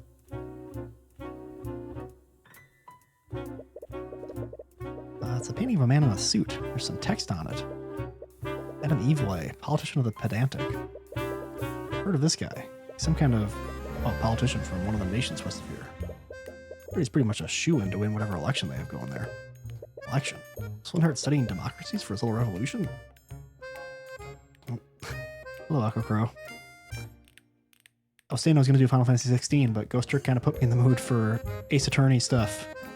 And I heard about this kind of Ace Attorney clone with magic, so I decided to give the demo a try. There's a chalk outline of a person on the ground at the tavern. This is probably where Phil Flintheart died. The outline matches the picture that the Inquisition took. Nothing seemed out of place here.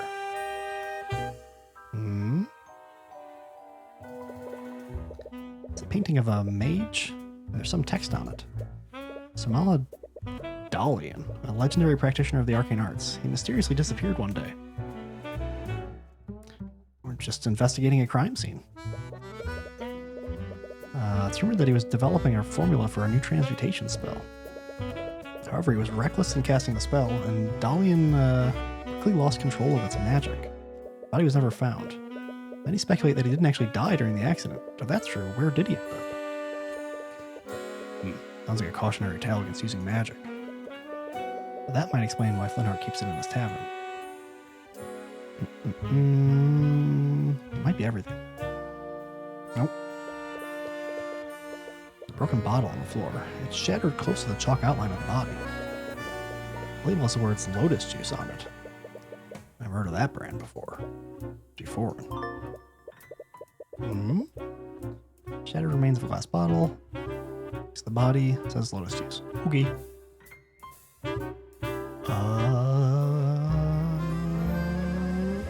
Is that it? Maybe? Okay. I think you found everything that you can here. What does it all mean? There's no murder weapon to be found. And there's no obvious evidence of another person at the scene. Hey, you okay? Get quiet all of a sudden. Alright, just focus. Close your eyes and let everything else disappear from the world. Hey, you listening? Apparently not. So there's no clear evidence pointing to another killer. There is, however, evidence pointing to how Flintheart moved before his death. What? What can we tell about how Flintheart died? What blood trail leading to or from the body? What does this imply about the location of Flintheart's death? Hmm? Oh my gosh. This is new.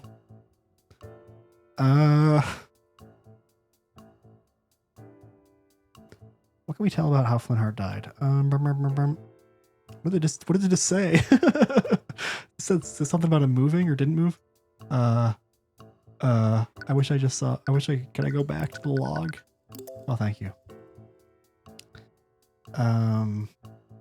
Evidence pointing to how Flintheart moved before his death. What? There's no blood trail leading to or from the body. What does this imply about the location? Okay.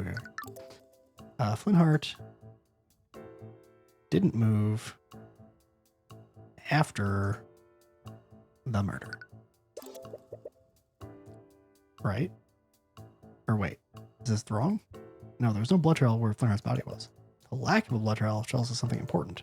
Namely, where Flintheart was throughout the murder.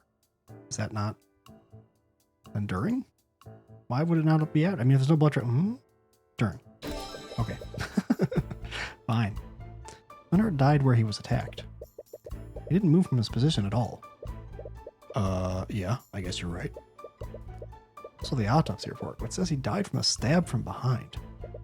He's probably caught off guard and was too incapacitated to move anywhere else.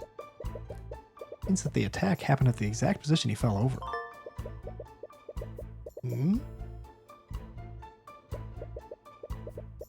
Also the shattered bottle of Lotus Juice.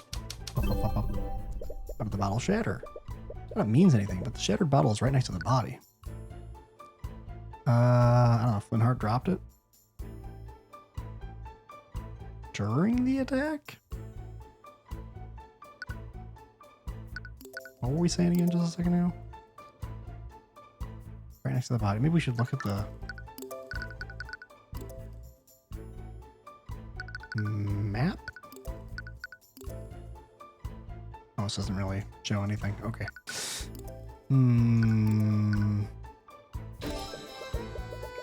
Nice.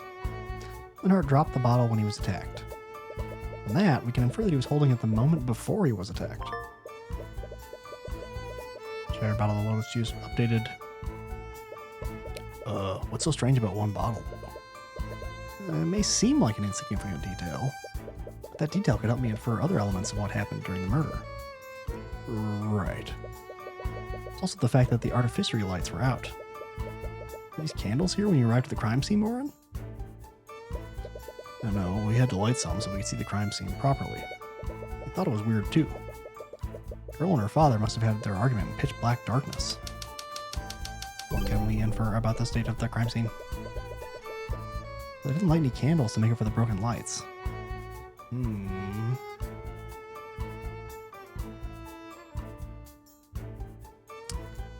The crime scene had no lighting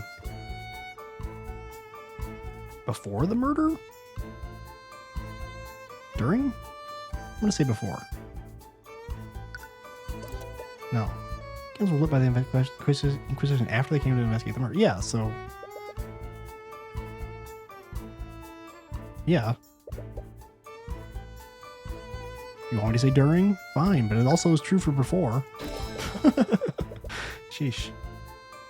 Crime scene had no lighting during the murder. Fine. The argument that Celeste had with Flintheart must have been spontaneous. They weren't planning to have a conversation in this room. This darkness, Flintheart wouldn't have a lot of visibility. If he was stabbed from behind, he probably didn't see it coming. He was clearly surprised and was probably in too much shock to run away. Also, the bottle may seem insignificant, but he was holding it when he was attacked. Maybe he was pouring himself a drink, or maybe it was for a visitor. Either way, the assailant must have been unseen by Flintheart. Kid? Or the assailant attacked him from his blind spot while his back was turned. Why would his back be turned, though? Was he distracted by something? Kid. What? What was that all about? Sorry. Sometimes I just get lost in my own thoughts. Yeah, well, cut it out. Freaking me out. Alright. Anyway, you think you found everything you can find here? Or you can here? You should move somewhere else. Okay. Where should I move? Upstairs, I guess.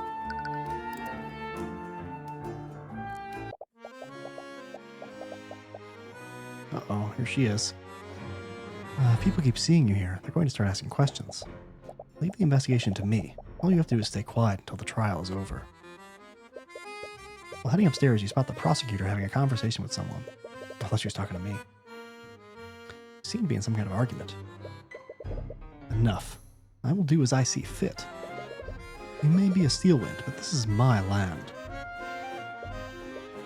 Oh, sorry. Oh, you're that defense attorney from the trial. I am. I'm sorry, but who? Ah, how rude of me. My name is Lord Garrick Pierce, the ruling noble of this land. Hello. As the ruling noble, I suppose I should thank you for playing your role in the current trial. As misguided as it may be. I suppose that you also think my client is guilty. It does not matter what I think. This entire scandal has done nothing but rile up the common folk. Magic is a gift for the nobility, and the nobility alone. It's a symbol of the aristocracy and our divine right to rule. Now that bastard child has tainted that symbol in the public eye. All of that has nothing to do with her. She's just an innocent woman who got wrapped up in all of this. Even if she is innocent, charges have been laid and made public. Someone must take the fall, lest the public accuse the justice system of corruption. So you're saying that she should be found guilty, even if she's innocent? In order to not make the justice system look corrupt. That's great. Great plan. What do you suppose will happen if she's acquitted? All the public will see is a maid going free, despite a myriad of evidence. That alone would be enough to cause public outrage. Tensions between the aristocracy and the common folk are high enough as it is.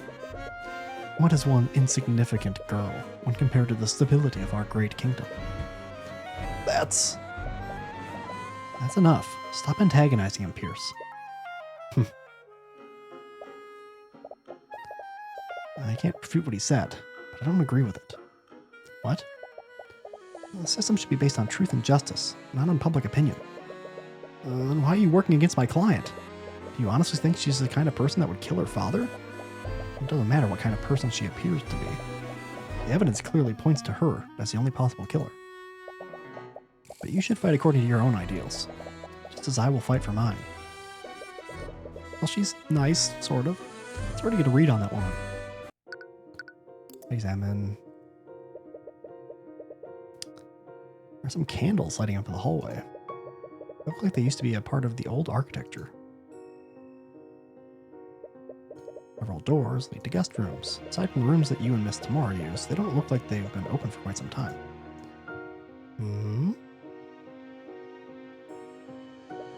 There's a door at the end of the hallway.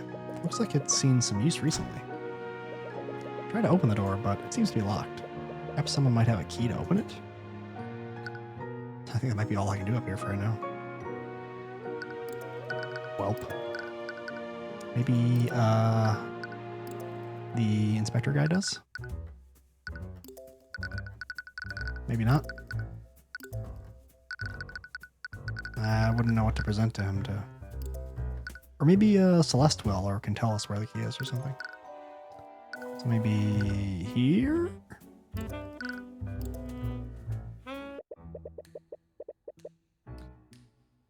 Return to the cell that Celeste is being kept in. The ambient despair in the air fills your mind like a horrendous stench. You do your best to ignore the emotions of the other prisoners, but you haven't had much practice blocking out this many people.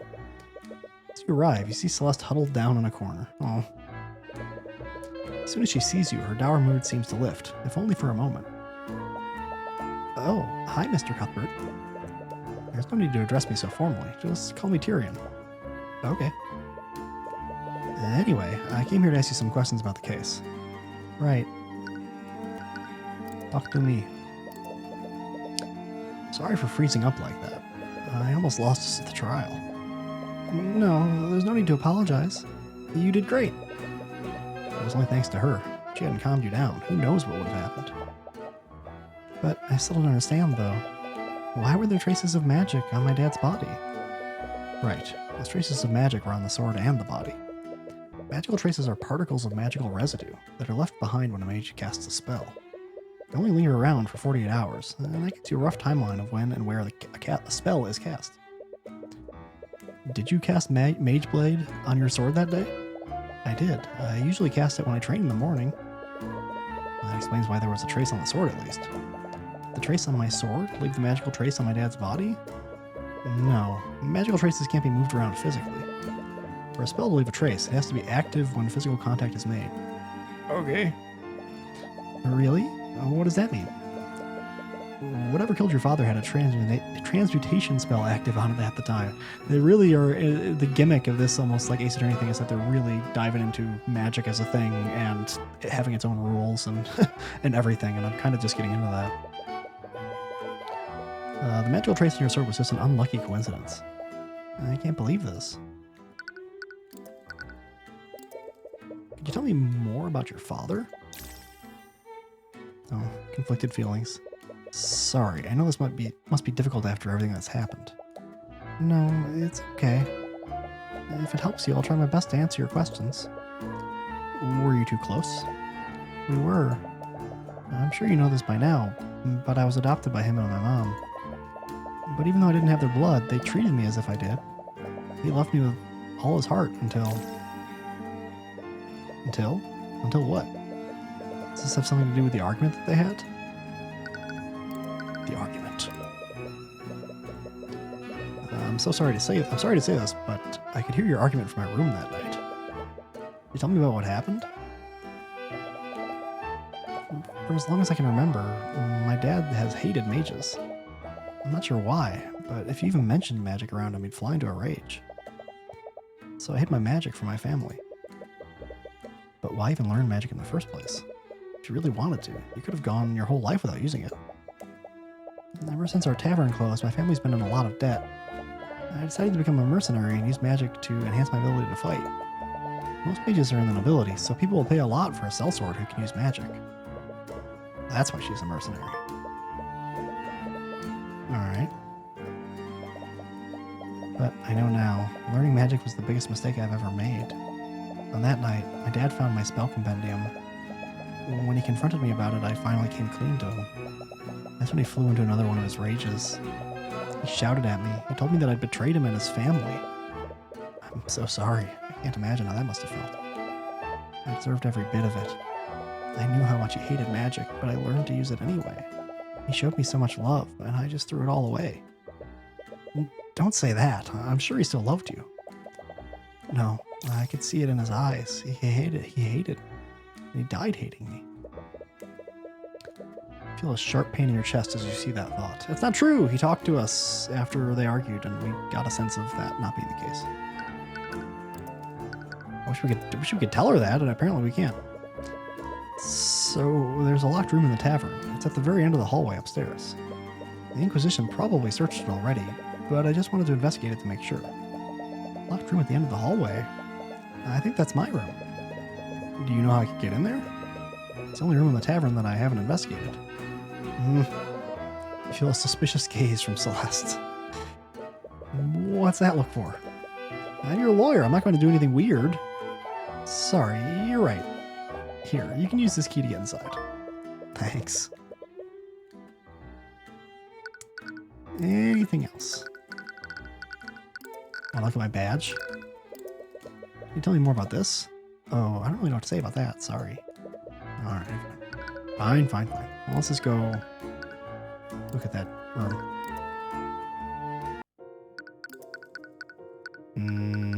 There we go. Use the key to enter Celeste's room. However, you're startled when you notice that someone else is already inside. Hello.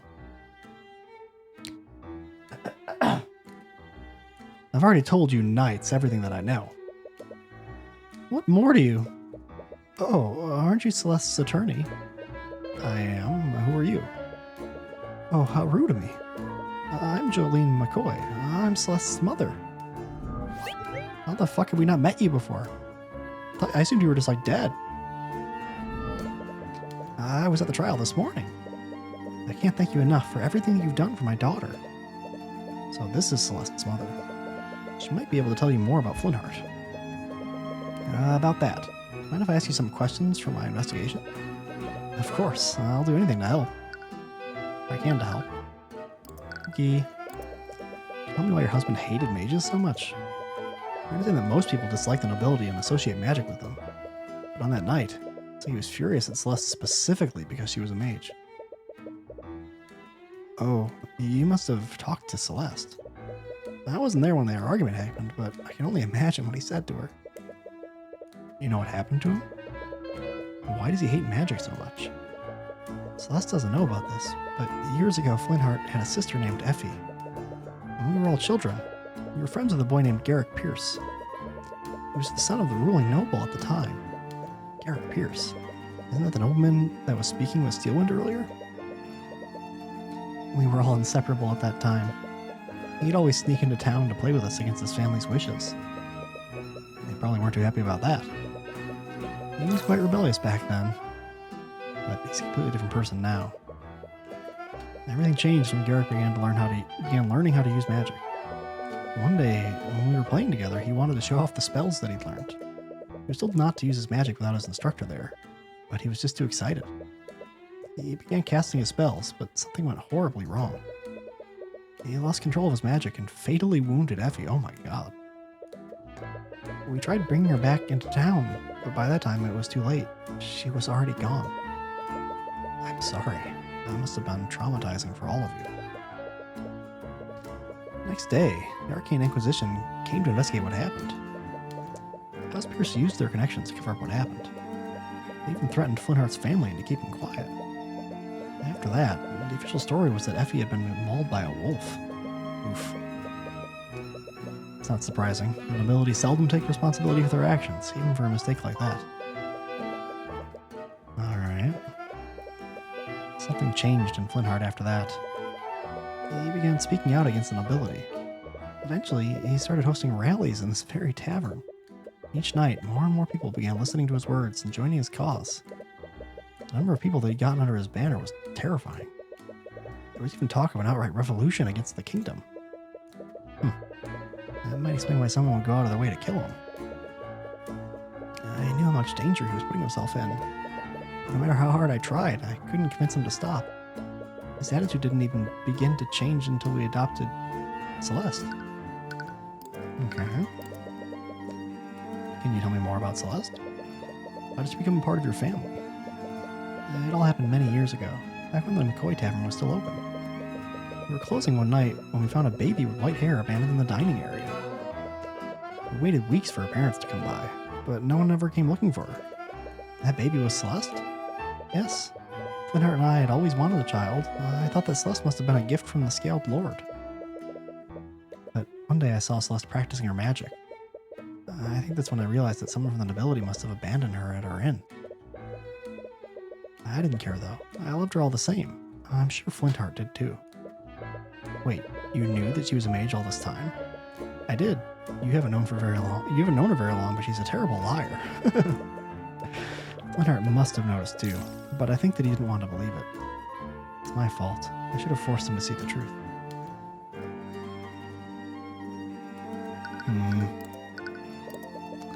I spoke with Celeste earlier. She thinks that her father hated her because she was a mage. There's no way he would ever feel that way. He loved her more than anything in the world. No matter what he said to her that night, nothing would ever change that. After seeing them together, he figured as much. Celeste was the world to him. When we adopted her, it was the first time in decades that I'd seen him so genuinely happy. It must have been really close. More than anything. Do you want to hear a story? Celeste had just returned from her travels. She wouldn't stop talking about this foreign drink that she loved. I think it was called lotus juice or something strange like that. Well, Flintheart did everything he could to have it shipped here.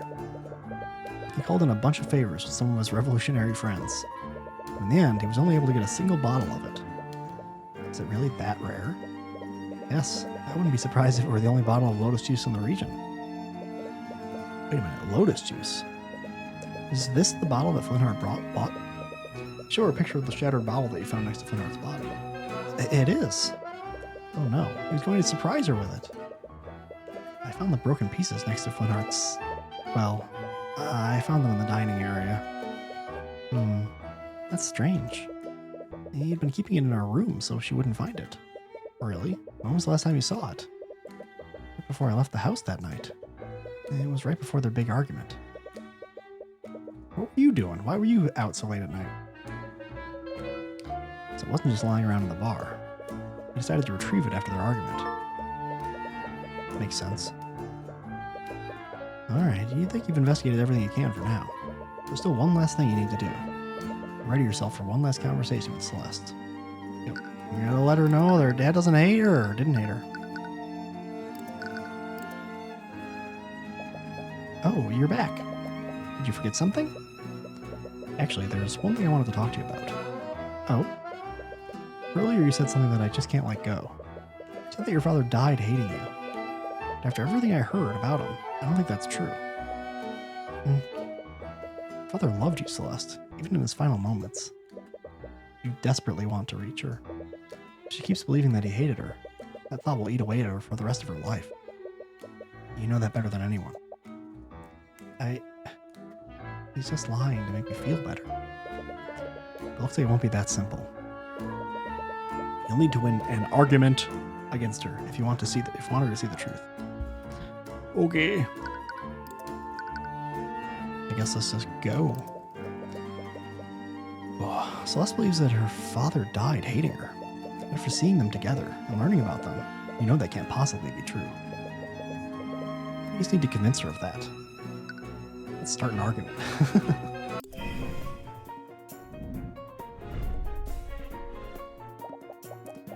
I know you're just trying to make me feel better, and I really do appreciate it. But everyone knows that my father hated mages. He's always hated magic. There's no reason behind it. We know the reason. Bam! I don't know if it's my place to say this, but there's a reason why your father hated magic so much. What? When Flintheart was a child, he had a younger sister. She was tragically killed by a mage decades ago. That's why he had such an immense hatred for magic. I never knew. But that doesn't change anything. It's all the more reason for him to have hated me. It was selfish of me to learn magic. I knew how much he hated magic, but I still learned to use it anyway. Magic killed someone that he loved. No wonder he was furious.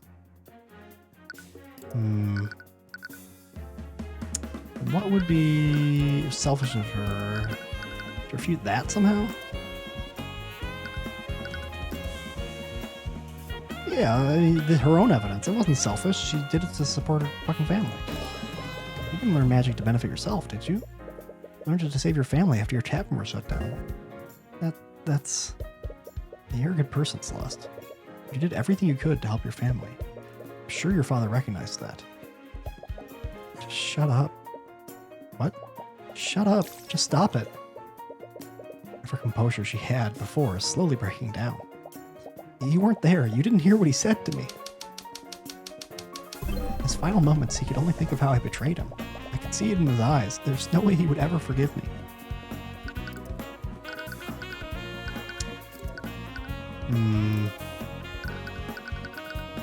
This, I guess. Well, that's...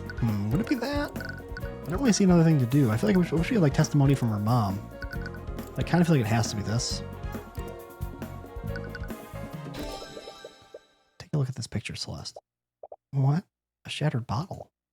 Wait, is that a bottle of lotus juice? Do you know where I found this? On the floor of your family's inn. What? That can't be true. I tried to find it here, but no one sells it in Wyvengard.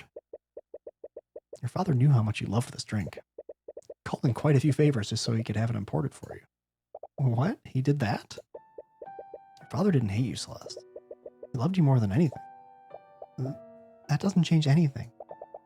If he did that all for me, it was before he knew about my secret. I'm sure he never would have done that if he knew the truth. It's not true at all. What the hell did you know about him? You barely even knew him. How could you possibly know how he felt about me? Don't you think I want to believe that he still loved me before he died?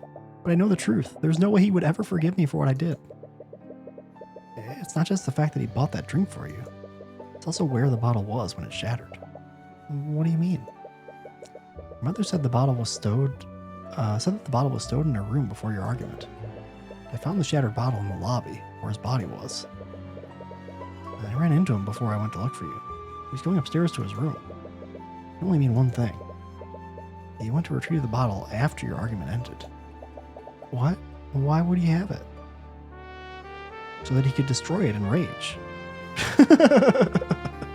That's not going to be the thing, but I'm like there could be another explanation. Like you could imagine the dad really actually hating her and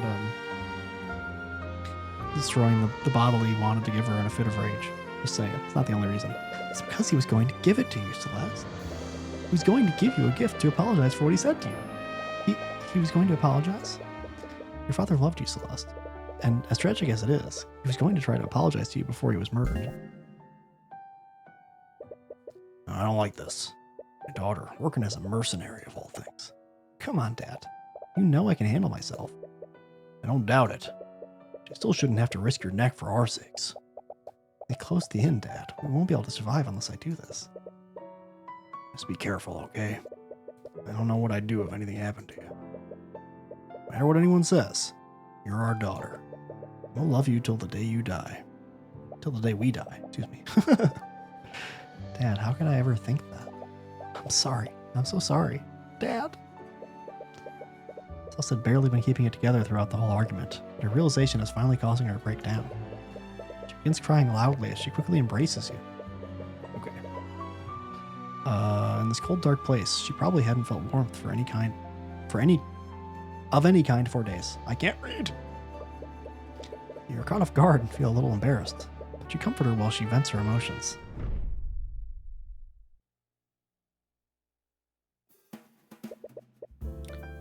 Are you feeling better?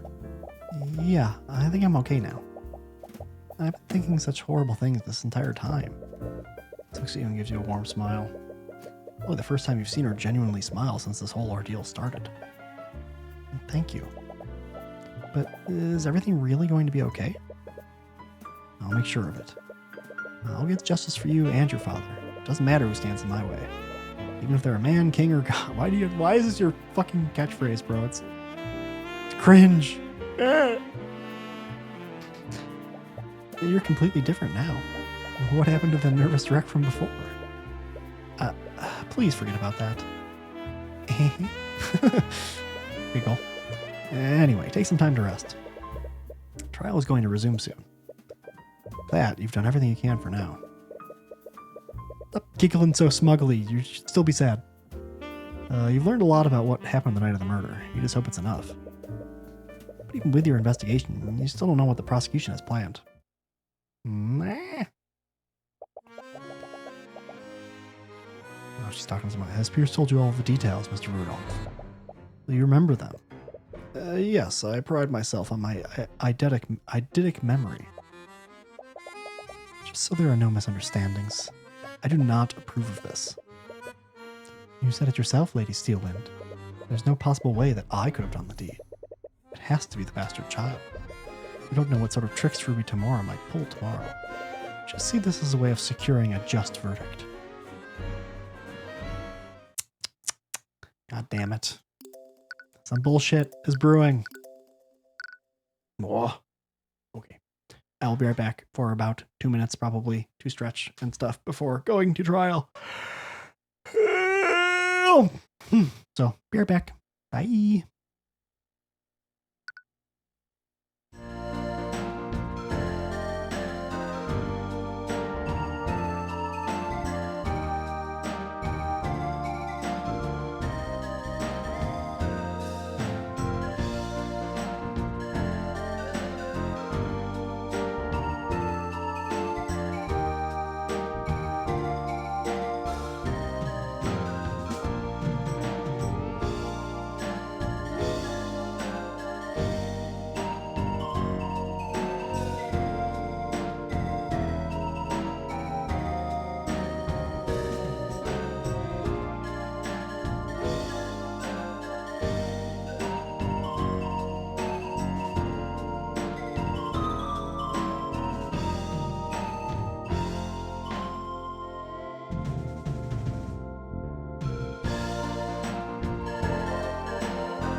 Hello.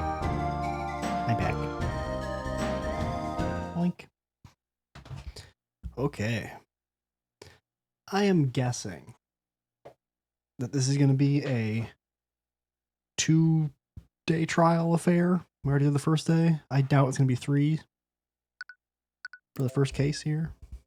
So hopefully this is just like trial till the end of case. And we'll see how it goes.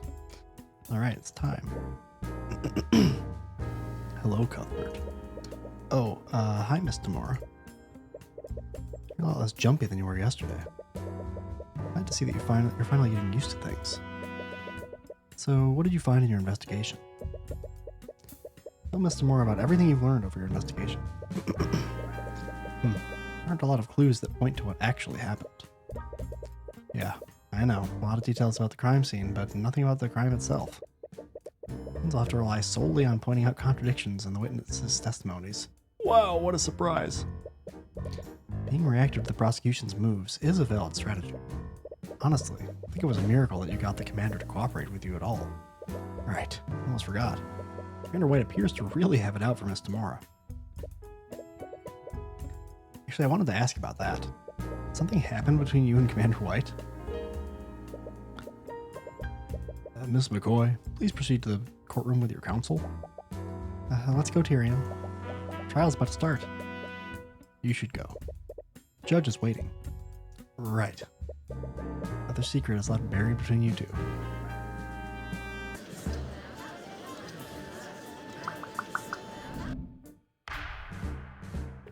Bam. The court has now resumed for the trial of Celeste McCoy. Let us review the proceedings from yesterday.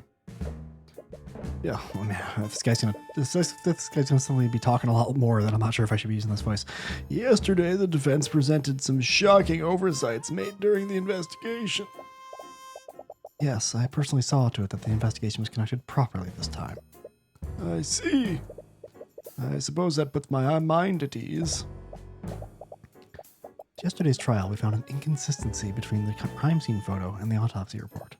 Because of this, the defense tried to push the following narrative. A third party must have interfered with the crime scene to frame the defendant. However, the prosecution has discovered another explanation. I like your outfit! Because of that, the individual who discovered the body would like to testify as to what he saw that night. His eyewitness account will clear up what actually happened. Interesting. It was my understanding that the individual in question wanted to remain anonymous. Supposedly, this witness was within the gallery of the trial yesterday. After yesterday's proceedings, he felt that he couldn't stay silent any longer. Well, that's her plan. Why would the witness change his mind like that? Did Steelwind persuade him? Or is something else happening here? Very well. Let's hear from this witness. Witness, please state your name and occupation for the court. My name is Rice? Reginald Rudolph. I'm a chauffeur of the equine variety.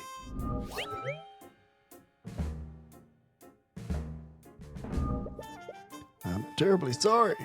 I'm unfamiliar with that profession. He means to say that he's a carriage driver. Oh, I see. But in any case, it is my understanding that you found the body. Am I correct, Mr. Rudolph? Rudolph appears to be writing something in a notebook. He writes with incredible speed.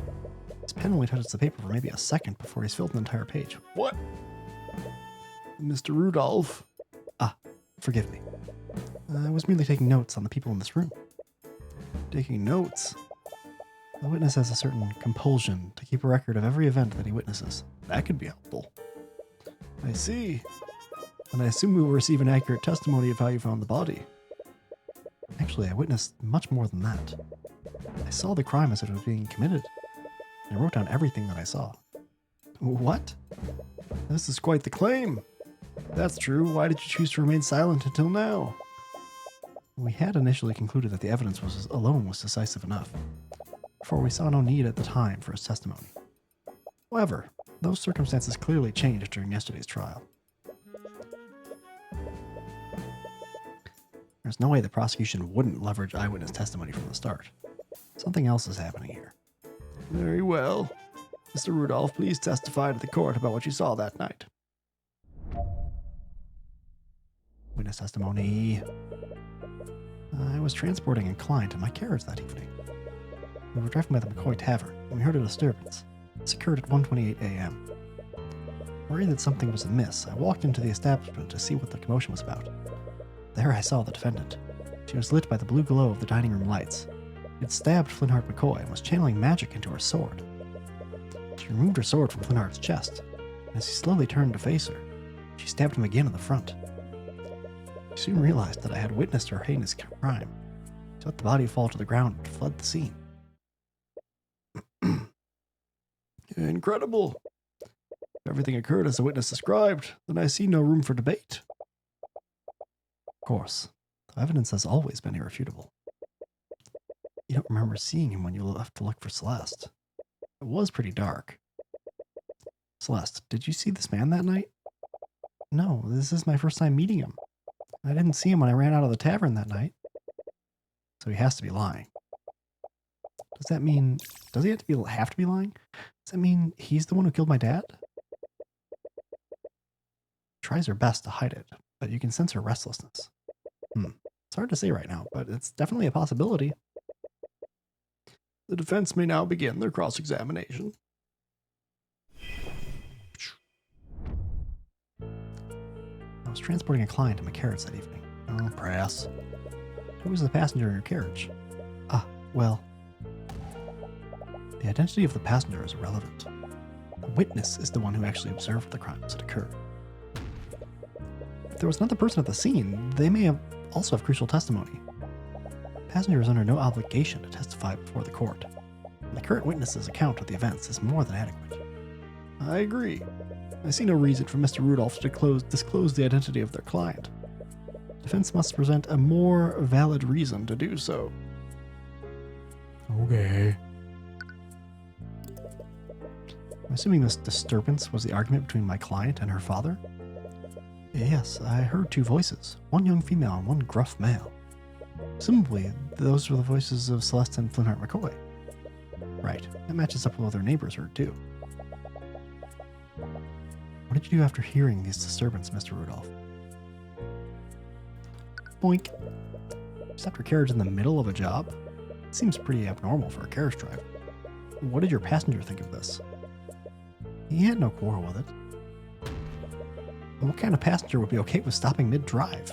The passenger's thoughts on the matter are irrelevant to his testimony, unless you have any hard evidence to prove otherwise. Now then, please tell us what you saw in the establishment, Mr. Rudolph. There I saw that... Oh, press.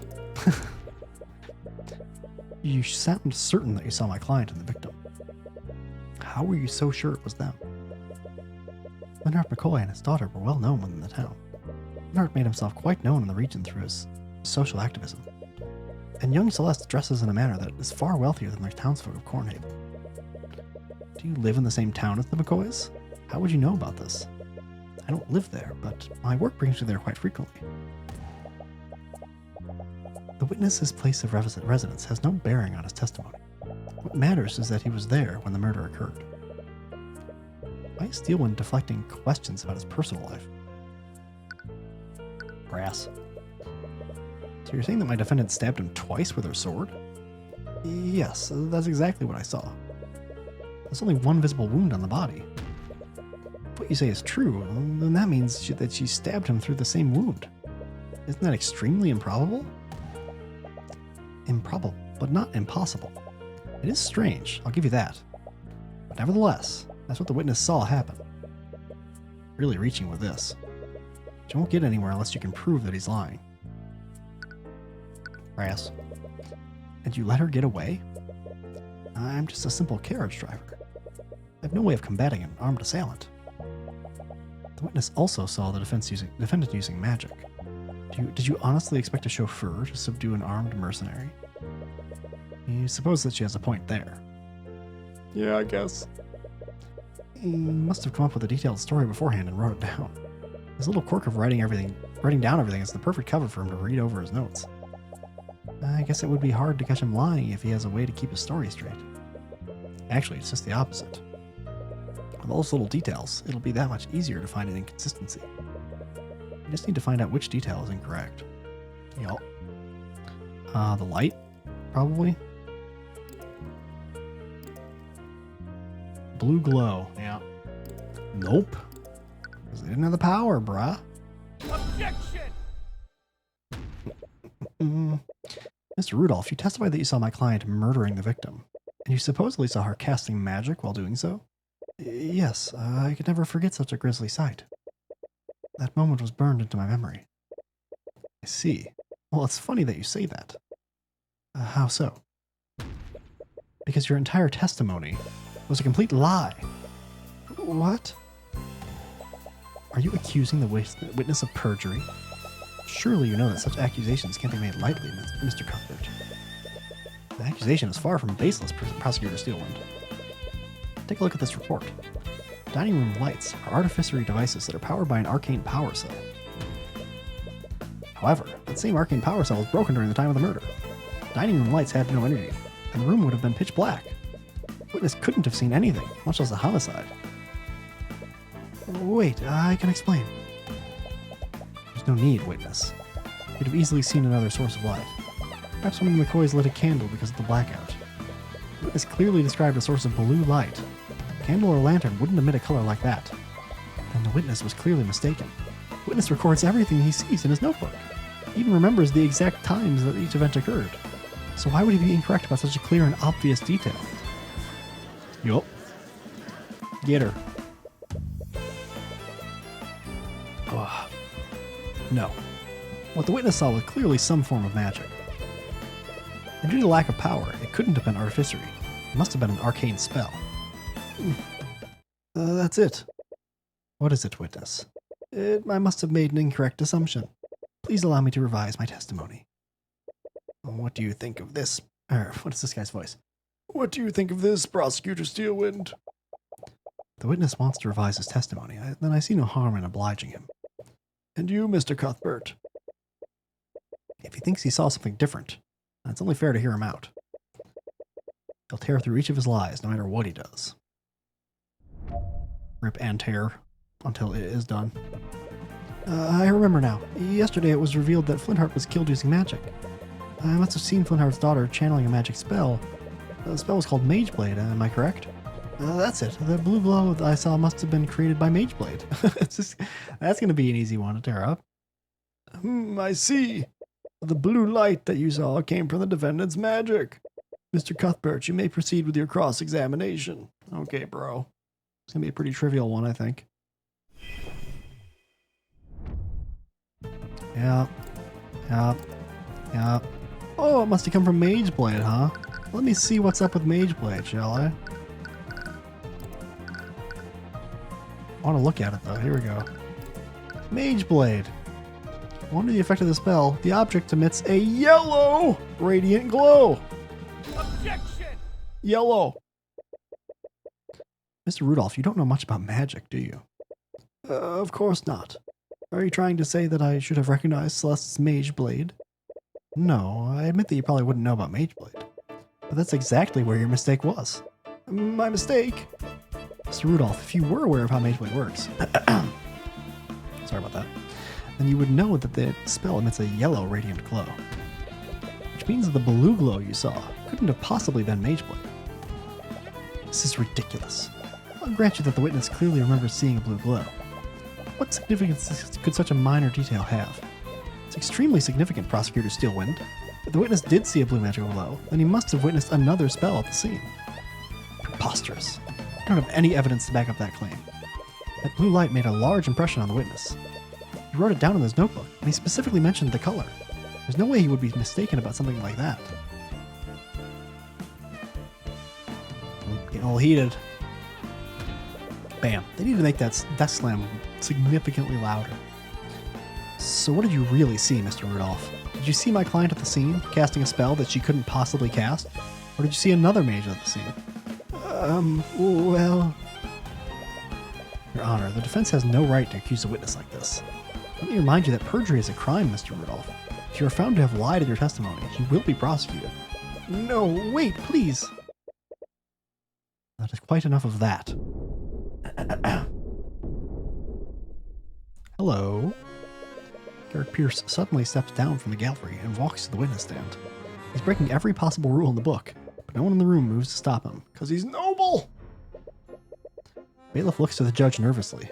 The judge just narrows his eyes and carefully watches Pierce. Pierce, meanwhile, shoves the still flustered Rudolph off of the stand and begins addressing the courtroom. What is he even doing here? I will not stand by while you harass my servant. Pierce, we discussed this. There is no need for you to take the stand. What, pray tell, did they discuss? Nonsense. I have nothing to hide. If you had done your job properly, I wouldn't have needed to intervene. For the first time, Steelwind doesn't seem to have control of the situation. What is the meaning of this, Miss Steelwind? Who is this man? This is Garrick Pierce, Your Honor. It is Lord Garrick Pierce to you, Steelwind. I am the honorable heir to the Pierce noble house. In any case, I must apologize. I'm afraid that these misunderstandings are entirely my fault. What do you mean? You see, Rudolph wasn't the one who witnessed the crime that fateful night. It was me. I was the one who witnessed the crime. I had my driver report the body so that I could remain anonymous. What?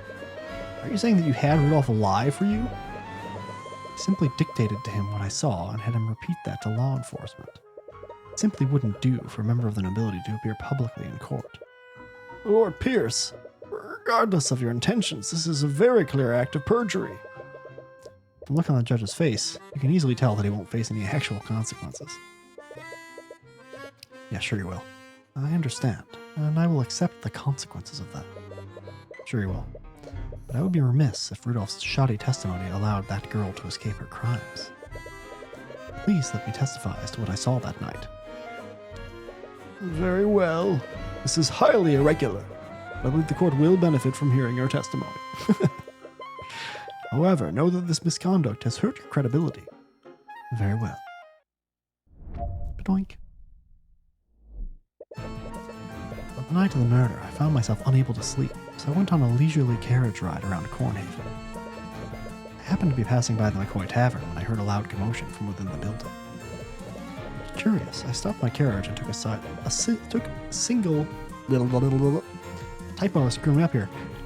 stopped my carriage and took a single step inside the establishment. Then I saw the scene inside. I saw the defendant stabbing that poor man twice with her sword. Garrick Pierce. He's a member of the nobility. That means he's probably a mage, right? And he's the only other mage that was there that night. Does that mean... There's no doubt about it. He's the only person that could have left a trace of transmutation on the body. He has to be the mage that we're looking for. Sorry, this must be a lot for you right now. Don't worry about me. Focus on taking him down. Damn. I'll try. Yeah, okay, Prass. Seems like a strange way to pass the time. Not that you believe him for a second. The witness's eccentricities are beside the point. What matters is that he was clearly at the scene. I wouldn't quite put it that way, but nevertheless. I'm guessing this commotion was the argument between my client and the victim? One would conclude that, yes. As we all know, both of them became quite loud during their argument. It's not unreasonable to say that the witness heard them from his carriage. Prass! If he was at the tavern entrance, then that would mean he was here. Okay. You saw the entire scene from the tavern entrance? It'd be quite dark considering that the lights weren't operational, even if my client was using Mageblade at the time. Ah, of course, I'd forgotten that detail. I couldn't see what was happening, so I used my magic to illuminate the scene. You used magic at the crime scene? Yes, I remember it clearly. I conjured a blue light to illuminate the scene.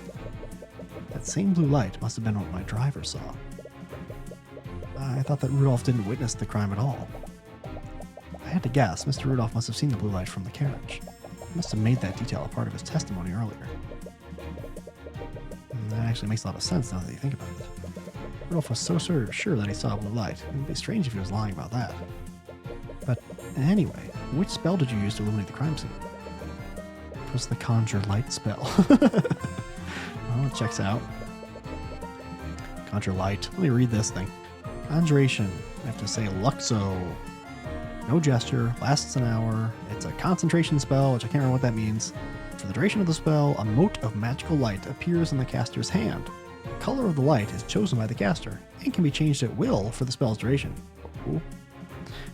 This mote of light provides illumination up to 15 feet of the caster and no further. Huh. Your Honor, if the witness used magic at the crime scene, then I'd like for his spell compendium to be added to the court record. I see no reason to invade the witness's privacy over a trivial illumination spell. I agree. The defense would need a stronger reason to requisition the witness's spell compendium. Right you are, Your Honor. Your wisdom is truly fitting of your station. Oh, shut up. Yeah, okay. Prass.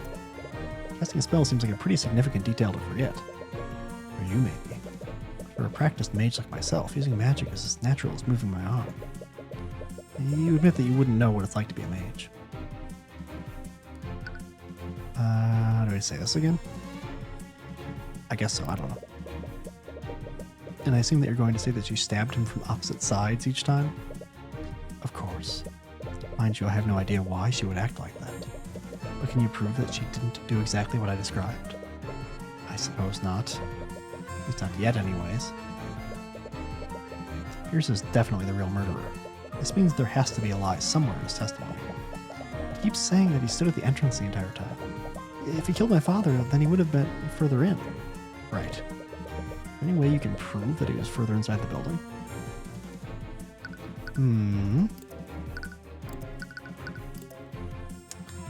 5 feet, 5 feet. Interesting. 1, 2, 3, 4. Yeah, that's more than 15 feet, so okay. I don't know, what do I present then? Do I present the map? Do I present the spell?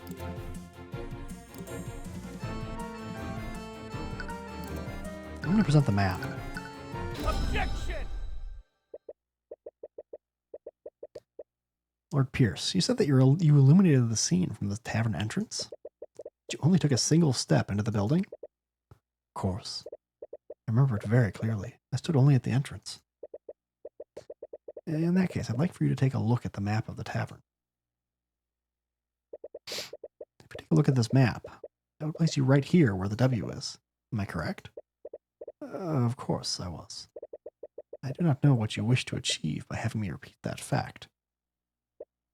Well, I find it interesting that you illuminated the crime scene from all the way back there, considering that Conjure Light only illuminates an area within 15 feet. What? The spell's range is irrelevant. We've already established that the victim would have been illuminated by Mage Blade. During his testimony, Lord Pierce clearly stated that he couldn't see what was happening. That's why he cast Conjure Light in the first place.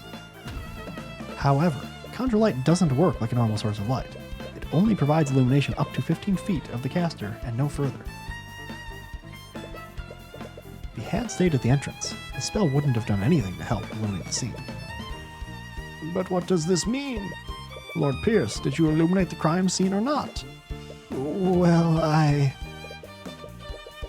can answer that question for you, Your Honor. Lord Pierce did illuminate the scene of the crime. He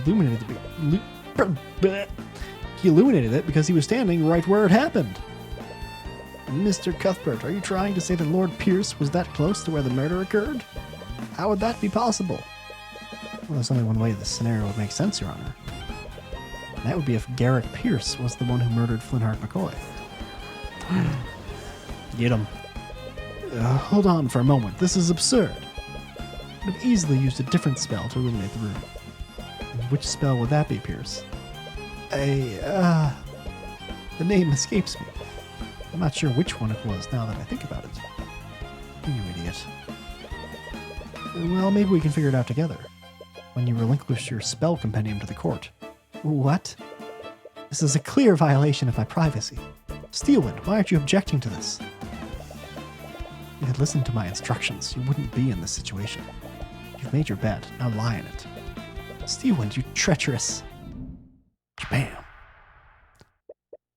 That's enough. It appears that the prosecution has no objections.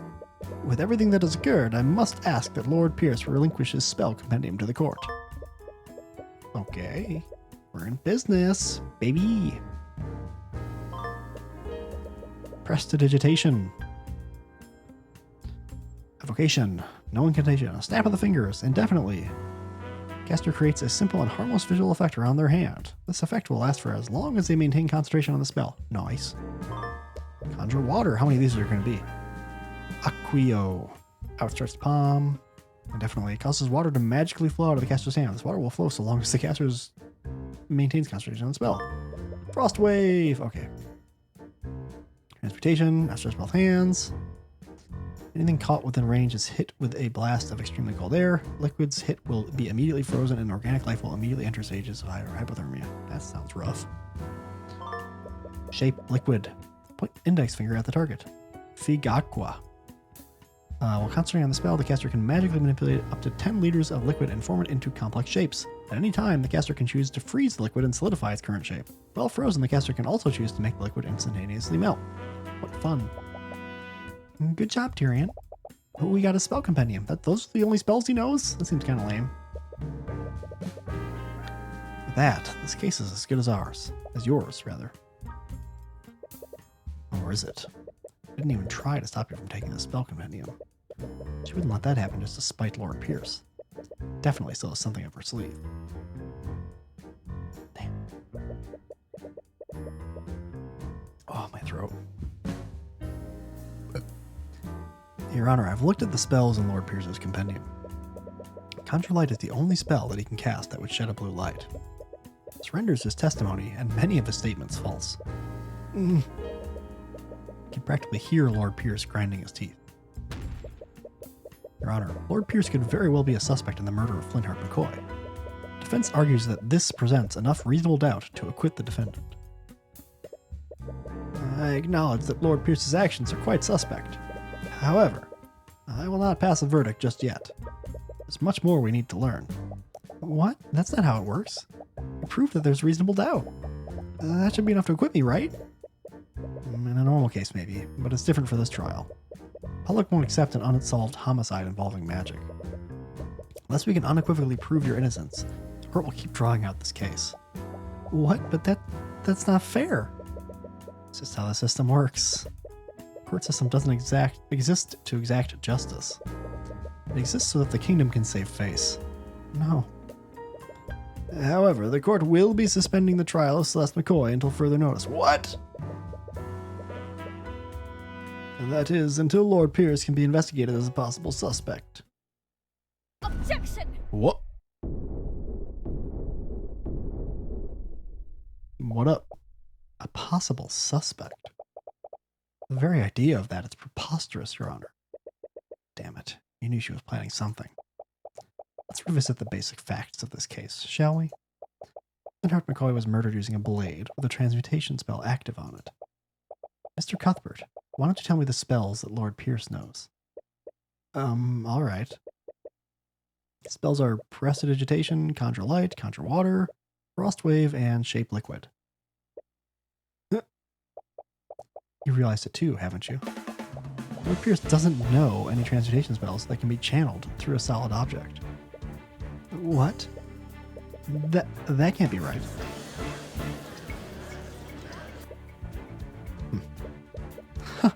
You're right. You're absolutely right, Lady Steelwind. I couldn't have possibly committed the murder. I see. With that in mind, that would leave the defendant as the only possible killer. But he was the only other mage there. He has to be the real murderer. But he doesn't know any transmutation spells that can affect a solid object. What are you talking about, bruh? Let's look at his spells, shall we? Okay, transmutation.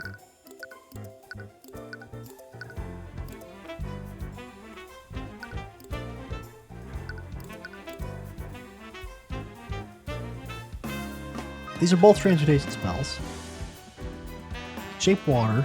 You can freeze it on its own, but maybe if you just had water and then he froze it separately with this, that would be using a thing on a thing that would become a solid object because it would be ice, and then you could use ice to stab someone. In fact, maybe it was like the liquid of the fucking lotus juice liquid. You know? And that's going to be how it's all tragic. Something like that's my bet. We can't prove that he stabbed him while casting magic. Wait a minute. how did he do it then? She's right. How did he do it? There are traces of transmutation magic on the wound. The Cuthbert was definitely stabbed by something magical, but none of his transmutation spells can affect a steel blade. Does that mean that he used something else? Yes, dude. Come on, it's obvious. The defense did cast some doubt on this witness's testimony. Nevertheless, I must conclude that he could not have possibly committed the murder. With that in mind... please wait, Your Honor. We still can't conclude that Lord Pierce couldn't have committed the crime. What are you on about? Lady Steelwind said it herself, you commoner. I don't know any spells that can be channeled through a metal blade. Although people were saying solid object before, but now they're saying metal blade. He's right. It can only mean one thing. You didn't use a metal blade, did you? Huh?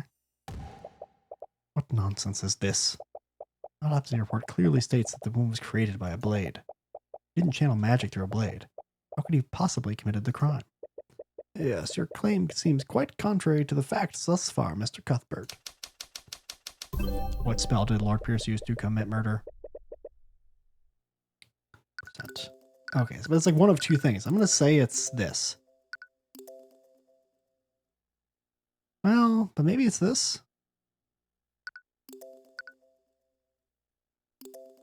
I'm going to say it's this, because you could shape the lotus juice thing into a liquid and then freeze it. Yeah, I'm going to say it's this. See, Your Honor. Garrick Pierce didn't kill the victim using a sword. He killed him using an object shaped exactly like a sword. What? I'm afraid I don't quite understand, Mr. Cuthbert. I'd like for the court to take a look at Lord Pierce's spell compendium. Lord Pierce knows a seemingly insignificant spell called Shape Liquid. With it, he can control a body of water and shape it into any complex shape he wants. The way the little text, the little like article, the information thing disappeared. And then he can freeze that liquid, maintaining its current shape, shaped like a sword. What? No, is it possible that he... What do I have to say? What do I have to say for yourself? Wow. What do you have to say for yourself, Lord Pierce? Who? What do I have to say? Pierce's breathing becomes more frantic. He's clearly not used to being put in a corner like this. You can see his stress and frustration emanating through the eye of Horus. I have him now. Time for the finishing blow. I don't know. I feel like Steelwind's gonna pop in again. I'll tell you exactly what I have to say to you, commoner. I'm not the one on trial here. We're here because that bastard child didn't know her place. She's just a peasant, but she still learned the arcane arts. And look what happened. I saw the murder. I witnessed everything. That girl used our holy arts to murder her father in a fit of rage. Song, though. I saw the murder. I witnessed everything. Do we just present this again? And how, pray tell, did you see everything? If you recall, you testified that you only took a single step inside the inn, but you would have needed to be within 15 feet to see my client with conjure light. This again? If you're going to keep treading on that one detail, then I admit it. I stepped further into the inn. I kept that detail out of my testimony, all because I knew that you'd use it to cast suspicion on me. Lord Pierce. That's perjury, bro. You didn't just keep that detail from your testimony, did you? You testified the opposite. That makes you guilty of committing perjury. No, I mean... miserable wretch. Perjury. Let's not stop there. For your story to be true, you have needed to be within 15 feet of my client. According to your testimony, my client had just finished committing a murder. Perjury is taken way more seriously in this game, it seems, than the Ace Attorney series, where they're like, oh, don't do it again for the 4th time, okay? Please, pinky promise. Wouldn't she have noticed you? If you were that close, then you would have surely been close enough to apprehend her. So why didn't you? Don't you have a duty to your citizens? Shut up. Shut your dirty peasant mouth. The woman was armed. I had no reason to put my life in danger. She was wielding her sword after the murder. I was terrified when I saw her holding that bloody sword. My life was in danger.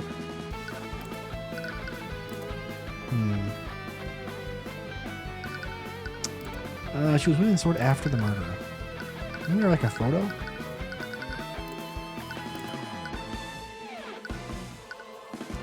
It's a weird photo because it does not look like the sword is going through. Like, I don't understand this hexagon and all this other shit. It's just a weird photo. I want to present it though. But that can't be right, can it, Lord Pierce? This photo of the crime scene shows that the sword was left in the victim's body. How could she still be wielding her sword if she left it there? What? Damn you. Damn you!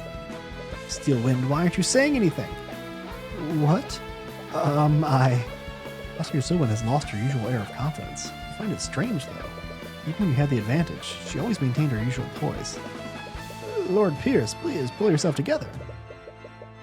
How can I remain calm when this charlatan is trying to frame me? This is a complete travesty of our justice system. I came here to reveal the truth and testify against that criminal. And what do I get instead? Slander from some lowly defense attorney.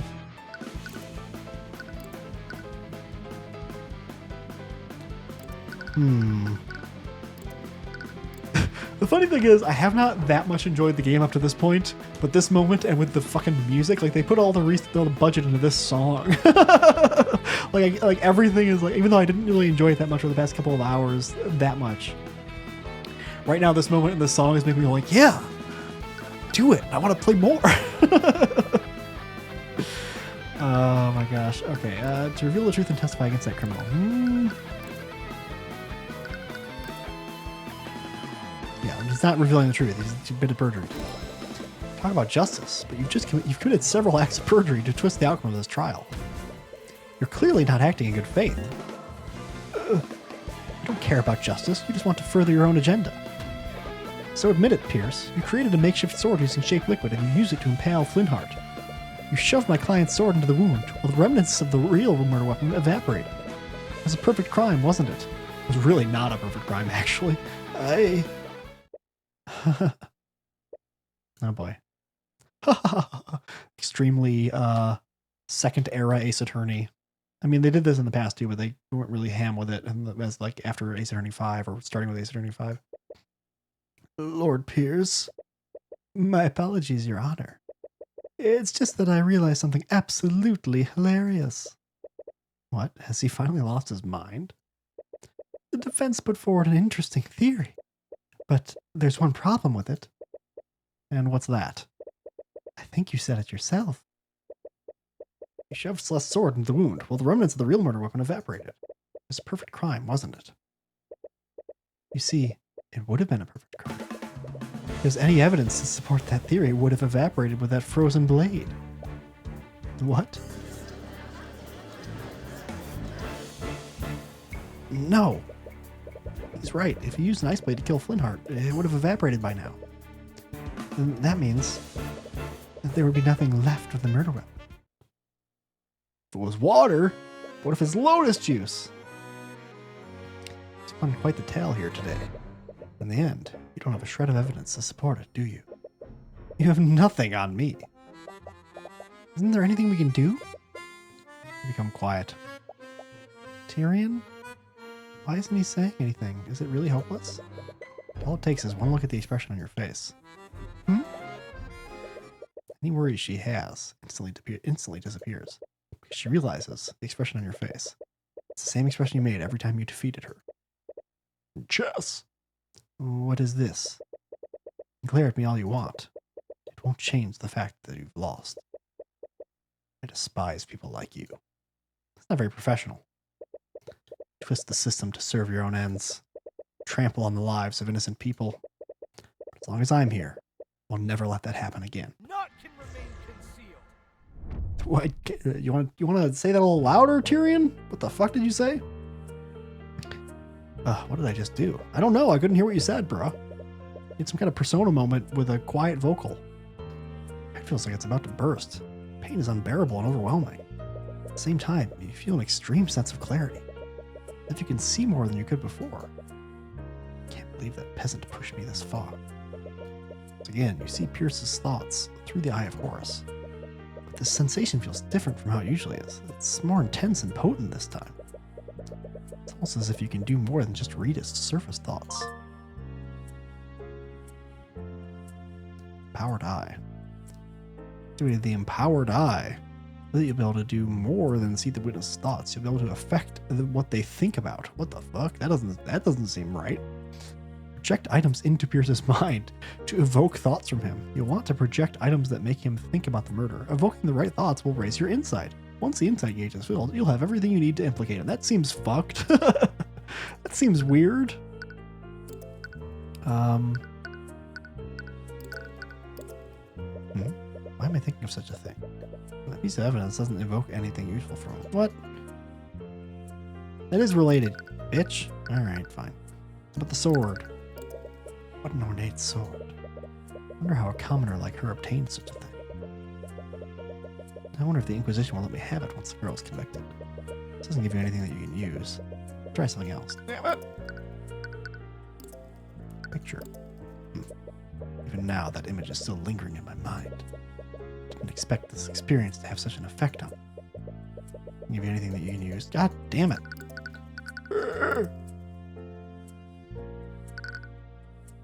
Now this one, man. Why am I thinking of such a thing? Fine, but that's very traumatic for him, I would assume.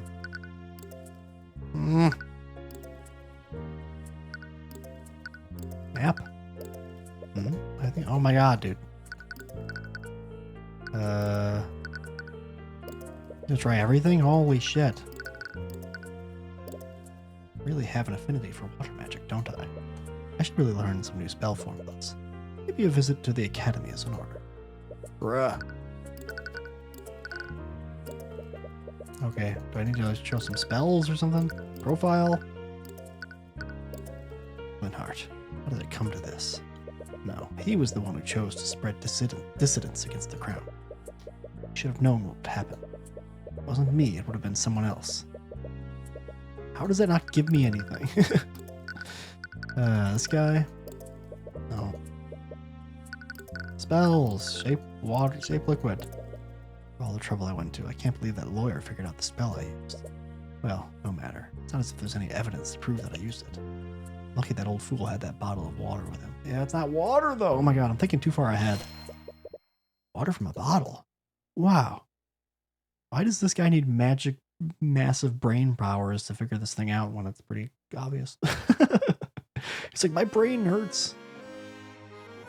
Well then, as riveting as this has been, I believe it's time for me to take my leave. Now wait a minute, Pierce. What is it now, you wretch? Say it as many times as you need to hear. There is no evidence of a liquefied weapon at the crime scene. You're right, Pierce. If you did use shape liquid on a body of water, the murder weapon would have evaporated entirely. Ah, it seems you've finally gotten that fact through your thick head. Bravo. But let's not get ahead of ourselves, Pierce. What if you didn't use shape liquid on a body of water? What if it was another type of liquid? What are you going on about? Pierce, shape liquid doesn't just work on water. It works on all kinds of liquids. The shattered bottle contained the liquid that you cast your spell on, didn't it? Showing a picture of the shattered bottle of Lotus juice. That bottle. Pierce, I found this shattered bottle on the ground near the victim's body. I wonder what caused it to shatter. You must have decided to use any liquid you could find. Luckily for you, the victim was holding the perfect quantity of liquid in his hands. Wouldn't you be able to do that to people's blood?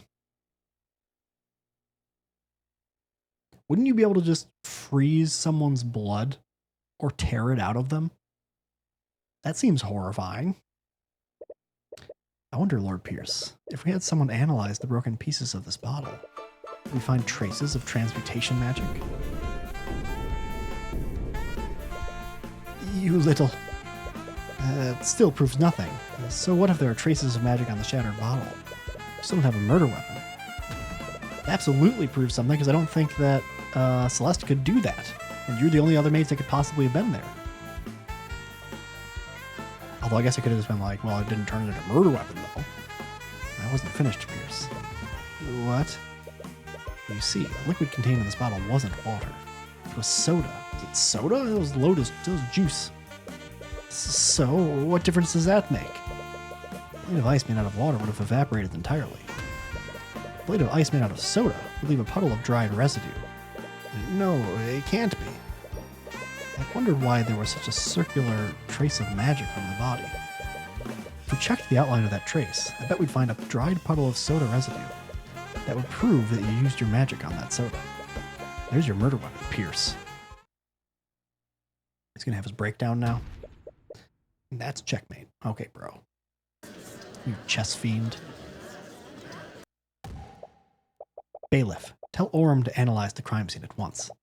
We must determine if this puddle of soda residue exists. The time window to find traces of magic is closing.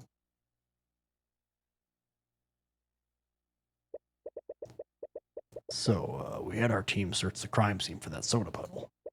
I really can't believe it, but we found it. In fact, the outline of the dried soda lines up exactly with the outline of the trace of transmutation magic. Check the broken bottle, too. There were traces of transmutation magic on it as well. There's no doubt about it. Someone used magic on that soda. I see. Thank you, Orem. Please escort Lord Pierce back to the stand. What do you have to say for yourself, Pierce? What do you think you've accomplished here today? Do you honestly think you can indict me? I'm an aristocrat from the highest echelons of our society. It would cause even more dissidence, though, bro. That fool of a man was an insurgent. He was a threat to society, and I did my civic duty by removing him. Objection! Objection! Bailiff, please escort the witness to a holding cell. Steelwind! First-degree murder is punishable by execution, Lord Pierce. I suggest you remain silent, lest you incriminate yourself further. What? You can't be serious. Shut your insidious mouth. It's not really up to her, it's up to the judge, right? Well, what are you waiting for? Take him away. Yes, take him away at once. Really? It's just that easy, huh? Wow. I can't believe it. We actually won. Tyrion, all she can do to hold back her tears. You don't need to say anything. Your face says it all. Thank you. You more than exceeded my expectations today. Miss Tamora. I'll be honest. I realized that the murder weapon evaporated. I thought that the case was shot. I can't believe you were able to turn that around. It was just luck. If you had used water, we would have been done for. It had nothing to do with luck. You were able to deduce which liquid he used. You did it just by looking at a few shards of broken glass. Your skills of deduction never cease to amaze me. Bruh. It's not that impressive. It's not exactly true. But with Celeste there, you can't tell her about your new ability. You all are quite lively. There's no need for such hostility. I wouldn't expect any less from the Hound of the Eye Taker. I don't know what that's about. Wait, what did she mean by that? You glance at Miss Tamora, but when she meets your gaze, she immediately looks away. Looks like she's focusing. Almost as if to protect herself from a certain eye. I must admit, I was hoping to test my blade against you directly. However, your protege proved to be a worthy adversary. Yeah, I beat you! That's pretty worthy, huh? Thank you? Is this some kind of game to you? Talk about trials as if there's some kind of competition. Your action almost condemned an innocent woman to death. Our system operates by having two powers of opposition. When those powers are balanced, justice prevails. Make no mistake, your victory today was just our system working as intended. Working as intended. You know very well our system only exists to protect your people. I know. What? In any case, it looks like we'll be facing each other more frequently in the future. I look forward to doing battle with you again, Tyrion Cuthbert. Strange girl. Huh. Well, that kind of killed the mood, didn't it? Not at all. I think we should celebrate. Oh, what did you have in mind? I'm done grieving. From my father's death 2 days ago. I don't even want to talk to my mom. There's this amazing restaurant in the upper quarter of the capital city. They usually only serve nobles, but they let anyone in if they have enough gold. Wait, do we have enough gold? Of course we do. Don't worry about the details. I'll handle everything. Wait, just how much money does Miss Tamora make? It's a lawyer. So began my journey into the world of law and magic. Our justice system is rotten to its core. We'll have many trials ahead. Regardless, I'll keep fighting on and get justice for every one of my clients. Episode end. It was alright. I don't know. Oh, this feeling. I knew it. The radiant soul has finally awakened. Is this going to be the Yandere girl again? Can't believe it. I've been waiting for so long. I can't wait for the day when I can see his eyes draped in agony. God, I don't want the Yandere girl to get me. Yeah, scary. Okay. Stretchy, stretch, stretch, stretch, stretch. Stretch. Wow. That ended up being over like 3.5 hours, man. Which is kind of in keeping with what you would expect from an Ace Attorney sort of case, I guess, or an earlier one. Man, I kind of want to do stream some more, but do I want to do some more Final Fantasy 16 right now? I don't know, man. My sleep schedule's kind of fucked too. Here's my thing: is like I kind of want to think about some more whether or not I want to do some Final Fantasy 16, but I don't want to like put it on a be right back screen and think, only to come back and then end the stream. You know what I mean? Like I feel like that would be kind of shitty to anybody that might want to be watching right now or is watching right now. So what I'm thinking about is saying no guarantee that I'm going to stream some Final Fantasy 16 or something, but end the stream for now. And I might just in like a half hour or something just turn it back on and stream some 16 separately. That's sort of my plan right now. So that's it from me for right now. I will. Oh, the music's so good though sometimes. I will see people next time. I hope you had fun watching, whether you're watching live or on the VOD. I hope you have a good rest of your morning, afternoon, evening, night, whatever it is where you are right now. And yeah, I might be back shortly for some Final Fantasy 16, or I might be back another day for some Final Fantasy 16. I do want to try to do 16 next stream, not keep skipping it because I need to keep going with it. But another game I'm thinking about introducing in the rotation is what the fuck was it called? Is it Gravity Circuit? I can't remember. There's like a Mega Man sort of indie game that came out recently that I've seen get a lot of praise, and someone on like a Discord I hang out in was like, "Oh, it's really good, bro." So I'm kind of interested in that. So I might pick that up for like the kind of in-betweeners, you know what I mean? Anyway, that's it from me. So see you next time. Bye-bye. Bye. Let me close this fucking thing though. Okay. Bye.